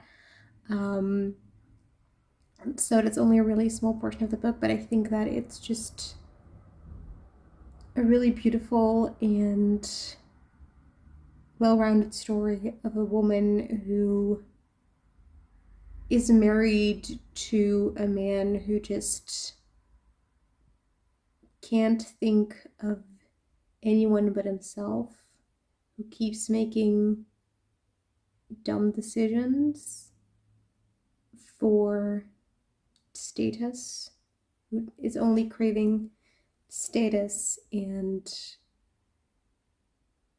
is willing to sacrifice everything else in his path to get there, who knows how to scheme his way into it, but also doesn't always think of the consequences that his scheming will have on other people. I thought that was really nice and really well done. And just her having to deal with that and having to be very careful in the way she goes about her own things and goes about protecting herself and the people she cares about. Because, yeah, she has to work her way around this man and this man's ego. And I thought that was very well done. Yeah, just overall, I think it was just a beautiful story. I'm repeating myself, but that is true. I was a little worried as we approached the end how it would wrap up, because I didn't know if it would be able to have a proper ending in that few pages. Like I wasn't sure where it would go. But I think that it did that pretty well. Like it ended in a pretty good spot where I feel like it is like a full arc, but one where you know that when the book is done, the life of these people still continues. And it still things happen. You're just no longer there to witness this episode in history. And I thought it was very nice. It doesn't have much of a plot. It's mostly just following this character. But I don't think it necessarily needed that. The closest thing it had to a plot was,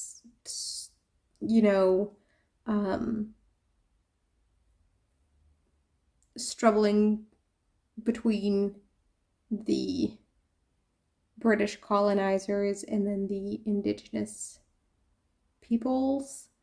And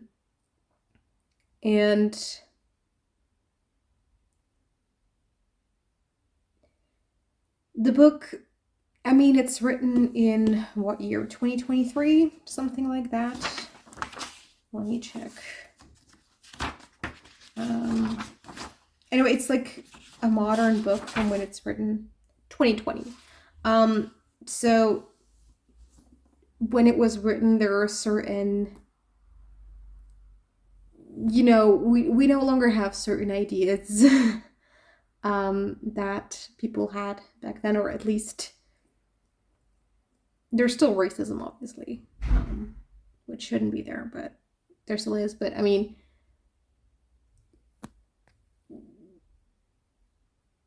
you know what I mean. I don't have to over-explain myself. And so I feel like this book sort of balanced that with it still feeling fitting with the historical times very well. Like, if you go to this book for very like interesting post-colonial themes, you're not gonna find that here. Like, they're for today very basic, but I think they are about as far as you could go without it feeling overly anachronistic. Not that everything needs to be historically accurate, of course not. It's fiction, but I think that the way it was done and the way it was balanced in this one was just very well done and felt very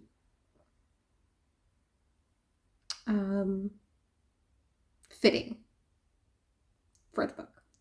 So yeah, I thought this was a fantastic book. Really good. I'm gonna give it 5 stars. Fantastic. I'm gonna think about this book for a little while. Probably reread it at some point because I really, really enjoyed it. And yeah, that is A Room Made of Leaves. In the meantime, I have also finished the entirety of Am Heathcliff. So I have 10 stories to talk to you about, so I won't talk about them for too long, but I'll just go quickly, like some impressions of the stories. So I think the last story I told you about is The Howling Girl. So then the next one is 5 Sights, 5 Stages by Lisa McInerney. This is... I didn't love this one, actually. This one felt quite messy. It is one of those stories that, like, you don't really know what it's about at the start, and so it's a little confusing as to what's happening for most of the story, but then you find out what is going on at the end. I had a theory about what was going on, and it ended up being something different, and I think that my theory, I would have preferred that one. It was one of the cases of that, and so when it was revealed, I was like, oh, okay then. So I was a little disappointed with that one, so I didn't love that. But then there was Kit by Juno Dawson. I have been interested in trying Juno Dawson, so I really hope that I would like it. This is a story about changing yourself for other people and how obsession in that regard, being obsessed with another person, I mean, can also be detrimental to yourself. And I thought that was handled pretty well. It is not the most groundbreaking wow story that is in the collection, but I did really enjoy it, and I don't really have any complaints about it either. Then there is My Eye is a Button on Your Dress by Hanam Al-Shaikh. I think that's how to pronounce it. I really liked the writing of this and the way the story was told, so I definitely want to read something else by the author. I checked my library and they have one other book by her. But it's a story about infidelity, which I just don't care to read about all that much. So because of that, I was like, okay. The way it was told, I really enjoyed though. So yeah.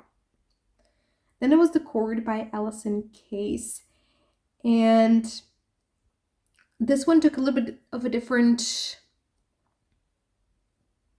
approach to the story, because most of the stories are modern ones that are just inspired by an aspect of Wuthering Heights.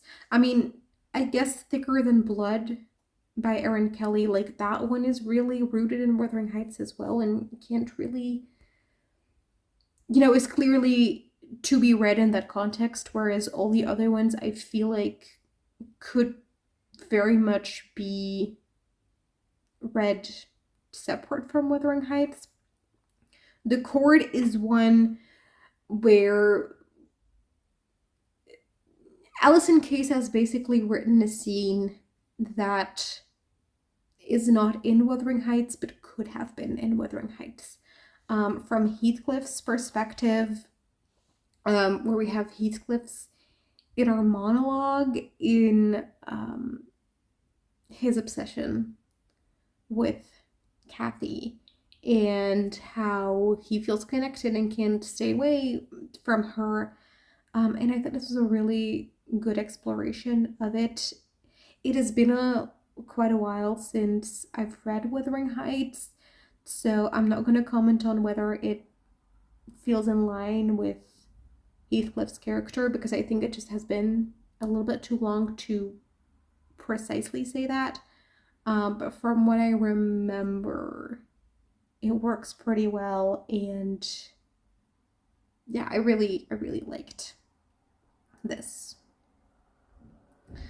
Then there's Heathcliff's I'm Known by Louisa Young, which is a very angry story, like a very female ragey feminist story about the way men take advantage of women, and about consent and men just not respecting that and seeming to think that just because you're nice one time, they're entitled to whatever they want, basically. Especially the ending of the story, because she starts by recounting some more specific anecdotes, where there is one central one that is like significantly longer than all the other ones. That's like, I think it's half of the story is like that particular anecdote.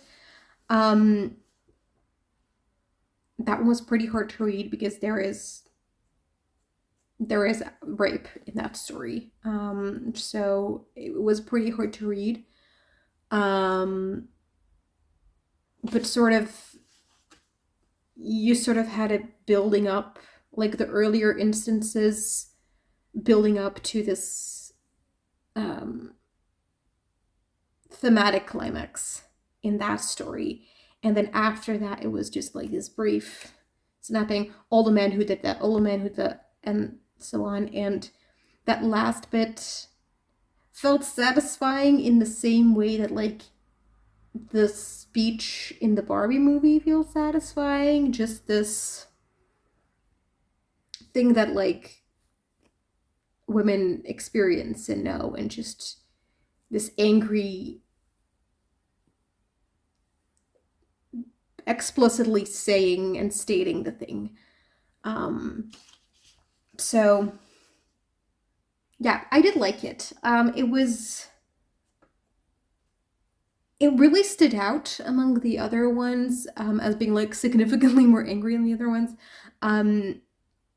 But yeah, I think that this one will stick with me for quite a while. Then there was Amulet and Feathers by Laila Abulela. This one is also one of my favorites. I think One Letter Different and Amulet and Feathers are definitely my two favorite stories in the collection. This is a story about the sense and nonsense of revenge and, acting on your impulses and the true meaning of justice. There was a bit of a speculative element in it, which I really liked. So yeah, just a really, really good story about, yeah, as I said, revenge and whether or not it's a good idea and how to deal with grief as well. So yeah, really love that one. It was a pretty short one too, but like so very short and snappy.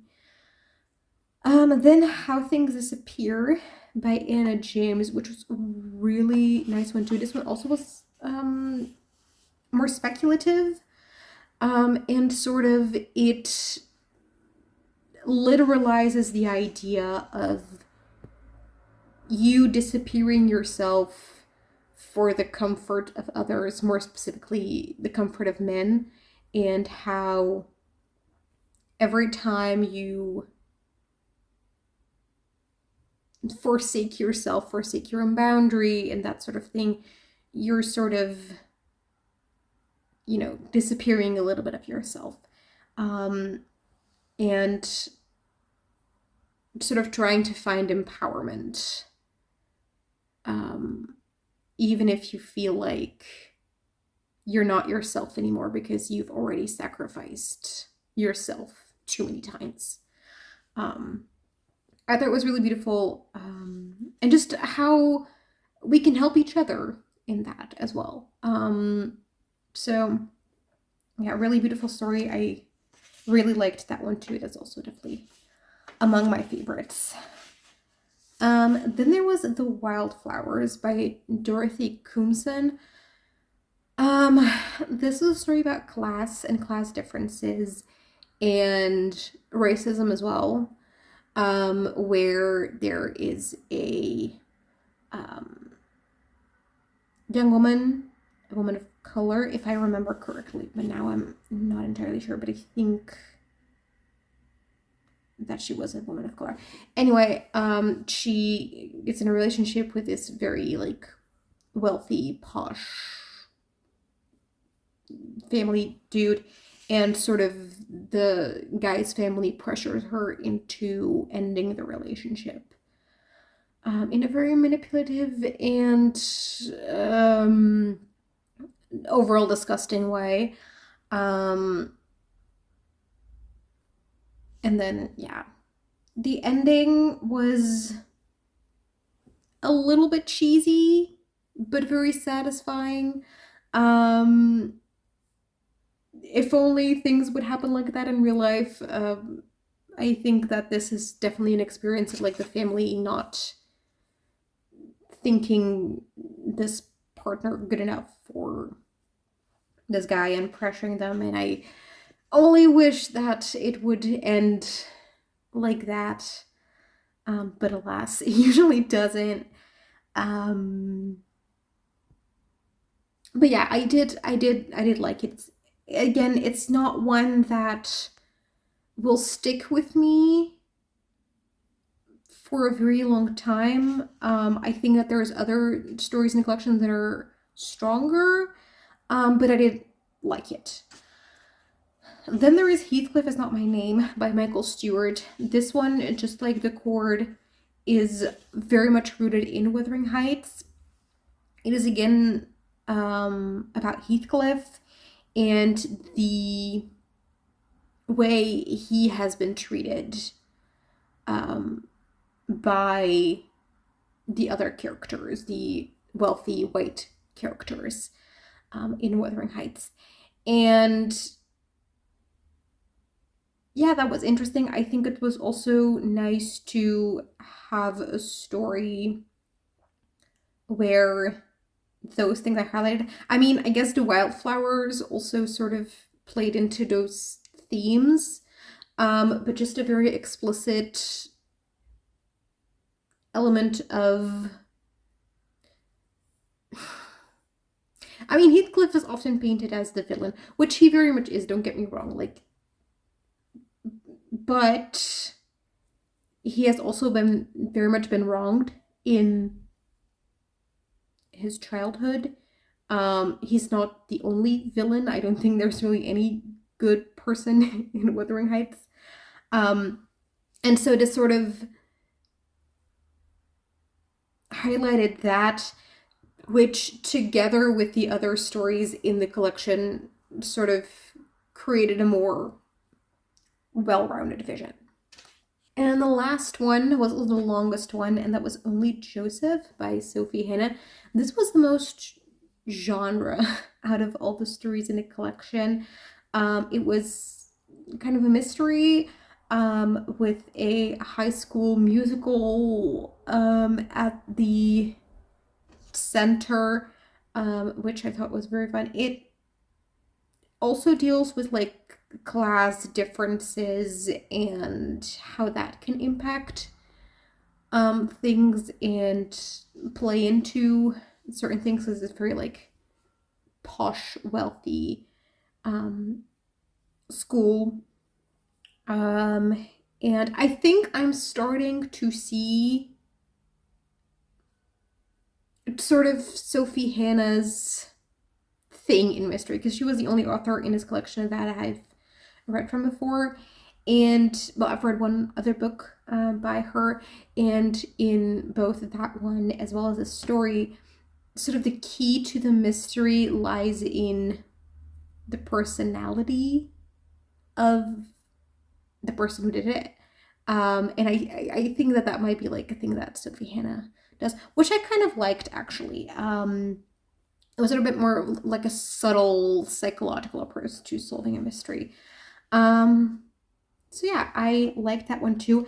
I'm not sure why it is necessarily the last story in the collection. I've already mentioned earlier in this vlog that I pay close attention to like the first and last story, because in a well-curated collection, there's a reason for those to be first and last.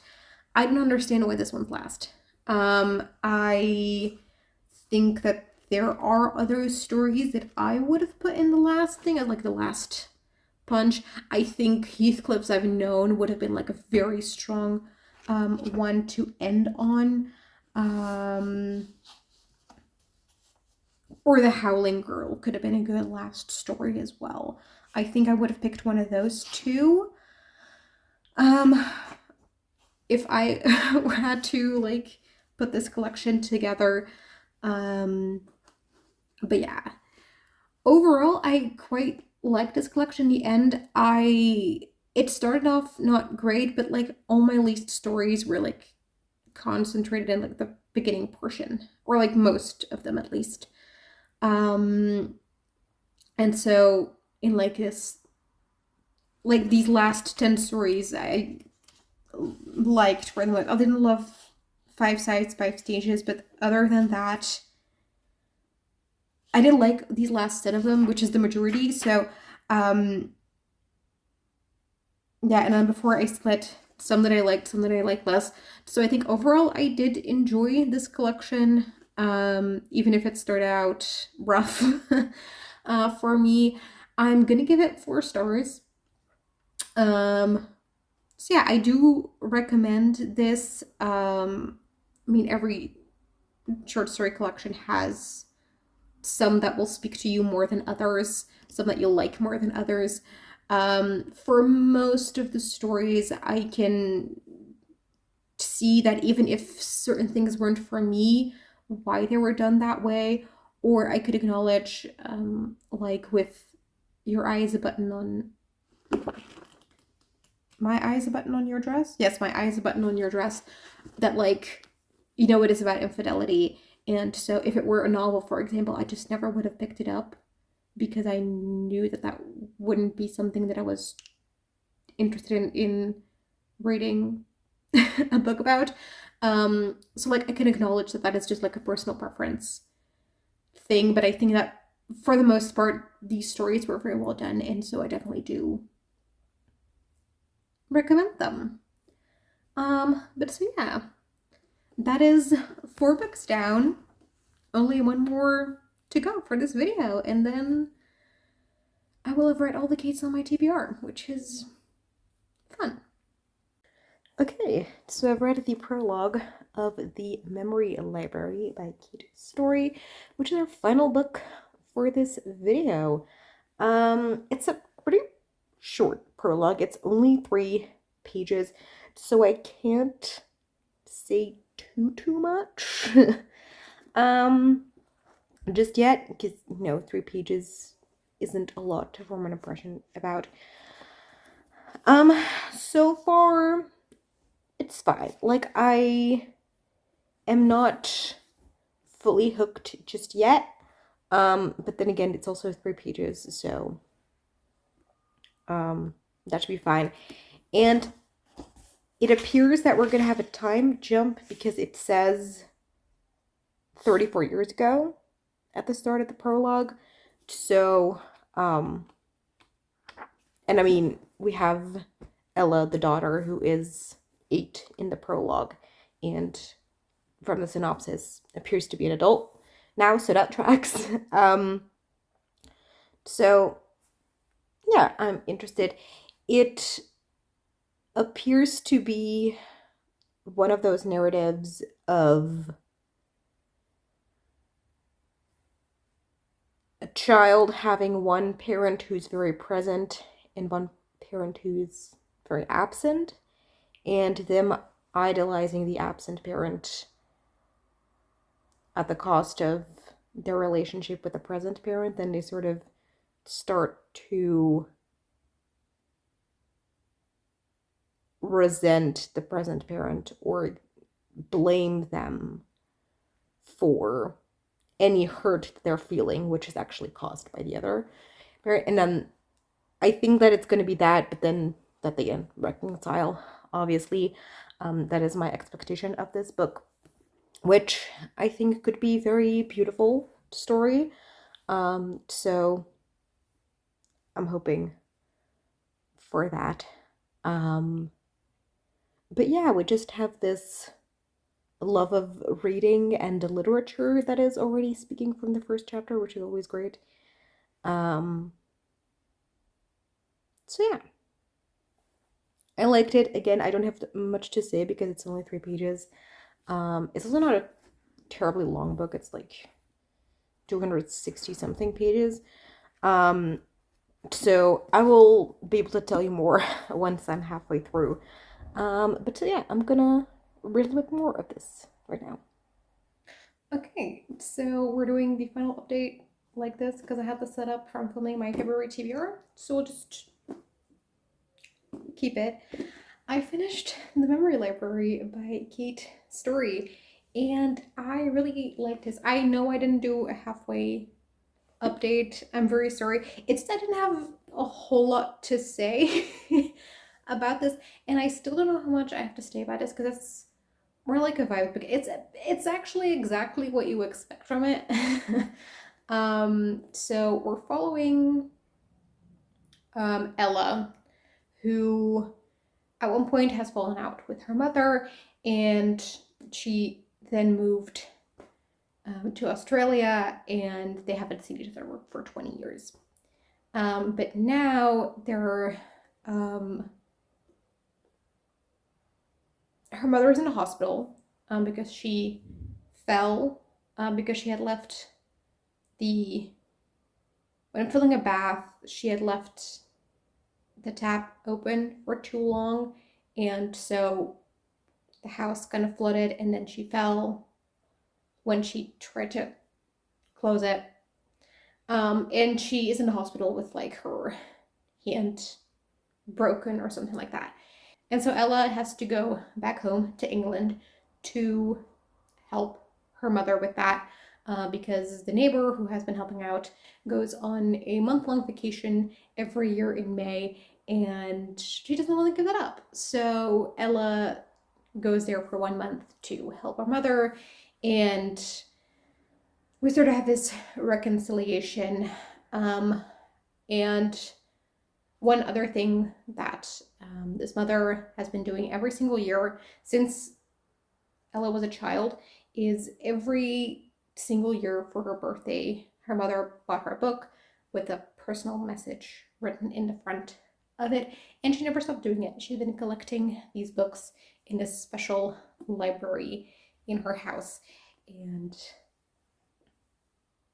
we're talking about like the power of stories, power of books, love of reading, also the library, the importance of the library, and how important it is for communities and not just for books. um, and we just learn about the importance of community as we see how the people in Sally, who's the mother's, in her life, sort of help her and support each other. And yeah, it was very, very beautiful. It's like the story the story that it is what kind of what you expect with this premise, right? It's maybe a bit cheesy, maybe a little bit overly sweet, but for me, it was actually kind of the right book at the right time type of situation. I am going to do like a little bit of the spoiler section because there is one thing that isn't revealed until later in the book that I do want to mention really quickly. So spoilers now, skip this section if you don't want to hear it. But at one point it is revealed that Sally has dementia, and that is also why she forgot to turn off the water. I thought it was pretty obvious from pretty early on that was what's going on, but I really liked the way it was handled. I don't really have experience with dementia, like I don't really have people in my life to know like what it looks like, so I can't speak on how accurate it is, but I do like, just from what I know about it, I did like the way it was handled and sort of the ways in which Sally tried to hide it, tried to pretend that everything was fine, because she wanted to keep her independence and didn't want to burden other people and all that. I think that is an experience that would probably ring true for people who are dealing with the early stages of dementia. So yeah, I did like that. That is in this book as well, which I liked. Spoilers over. But yeah, I liked this. Throughout the book, I didn't love so like Sally and Ella, have this difficult bond, right? And kind of both have contributed to that. And I think that there were certain parts of this that got blamed on Ella that I think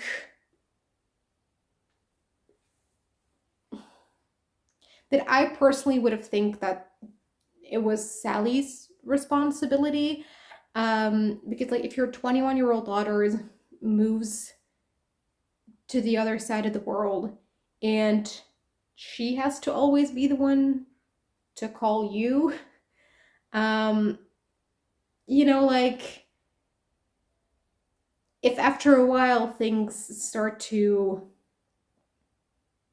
the contact starts to become less and less, you could have called too, and it's sort of portrayed as but like Sally wanted to respect Ella's space and her boundaries and stuff. But I think that, yeah, I just don't really agree there with the stance that the book took, or like the exact nuance that the book took in that particular element of the conflict. But other than that, I do think it was fun and interesting. Also, because we see the book from Ella's perspective, we get Ella's internal monologue with her regrets, which we don't get from Sally. So maybe it was because of that it felt like Ella was given a bigger portion of the responsibility for this conflict than maybe I think she should have gotten in certain elements, but not like massively or anything, just like a little moment here and there that I thought I have a different opinion on this. I feel like I'm over explaining myself. But yeah, I really like this. I had a great time. It has a pretty diverse cast of characters as well, with some, like the people in the community. There is Nathan, who has ADHD, and also from what I can tell, he's a cis man, but like when we meet him, he's wearing a skirt and he always has this like very eccentric outfits throughout the book. So we have that. We have Jakob, who is like librarian with Polish heritage by day, drag queen comedian by night. So we have that. We have Mina, who's like the hijab wearing sign language teacher. So we have like some a diverse cast in this, which I enjoyed, but in the side characters. But so yeah, I did like this a lot. It, as I said, was very like right book at the right time type of deal. There is though, okay. Can we all agree to stop giving pets in books the most stupid names? Like, there is a cat here called Head-on Collision because he has eye problems and keeps bumping into stuff. And I'm like, this is definitely not the worst offender that I've seen in my life, but can we like please give pets just normal names? Thank you. But yeah, so that is Memory Library. I'm going to give it 4.5 stars. It's not a perfect book. There were some cringy moments, like Head-on Collision. But I don't care because it kind of spoke to me in a certain way, and it was kind of the book that I needed at this moment. So yeah, those are all the books read for this vlog. Let me rank the books, and then we can compare it to my predicted ranking that I did at the beginning. Okay, ranking. Well, clearly the Truants is going to go at the bottom. I DNF'd this one. I just couldn't with it. But honestly, I don't really think about it that much. Like, I moved on to better things. So yeah, this is just done.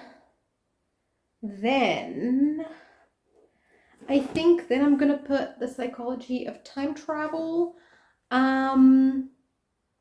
I really liked this. Like, this was a very me book in the sense that it was basically just take a what if scenario and just think about it for way too hard, which I find a lot of fun. And so it was that, but on an emotional level, it didn't really touch me. It was just, yeah, this was just nerding out and having fun with that, but I don't know how long it's gonna stay with me. Then I'm gonna put I Am Heathcliff. As with any short story collection, I didn't love everything in here, but I do have some stories that definitely made a pretty big impact on me, that I really, really liked. So that one's gonna go here. Then I'll have The Memory Library. Not a perfect book, but it spoke to me in a certain way and was what I needed in the moment. So definitely appreciate it for that.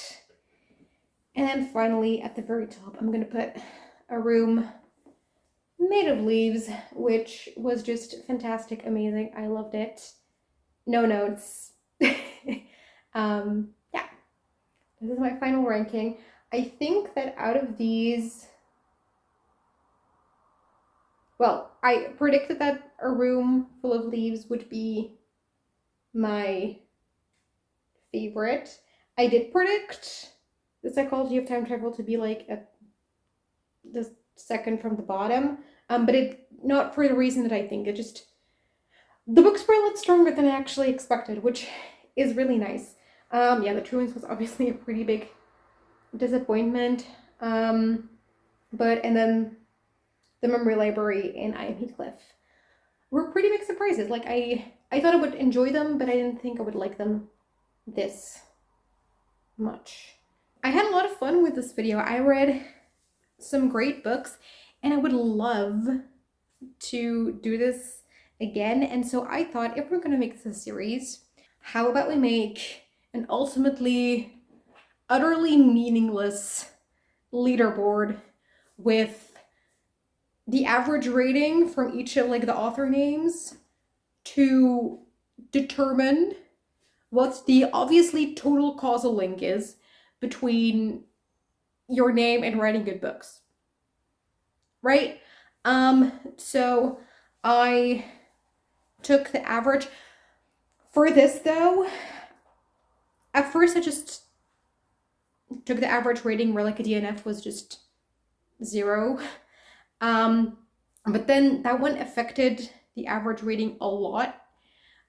So what I did is I only counted it as half a book because I only read part of it. So I still use DNF as 0, but then instead of dividing it like the total by 5, I divided by 4.5. And then I ended up on a total of 3.89, which is still lower than I feel about this. But yeah, well, that is gonna be the total. That's gonna be the number to beat, which actually sounds a lot more doable than it feels right now to be able to beat this episode. But yeah, we'll see. I have made a spinner wheel with, I don't have all the names that appear in my TBR multiple times because like at a certain point I was like, okay, I have enough for my wheel, I'm gonna stop looking. So if there is some that are missing, that's why. But I have a wheel with a whole bunch of names that appear multiple times that I'm going to be spinning to see what the next episode will be. I'm thinking of doing this like quarterly. So I read these books in January, vlog up in February. So the next one I will read in April, vlog in May. That's the timeline I'm thinking / hoping. So yeah, I hope you enjoyed this. I hope you stay tuned for that next one. I know this was a long video, like even longer than my usual ones. I hope you watched in parts, or at least had a snack and some water. If not, go do that now, because take care of your body, because you only have one. But so yeah, if you've read any of these, please let me know what you thought of it. And yeah, if you have any other thoughts and feelings, feel free to share. And then I will now spin to see what the next episode is going to be.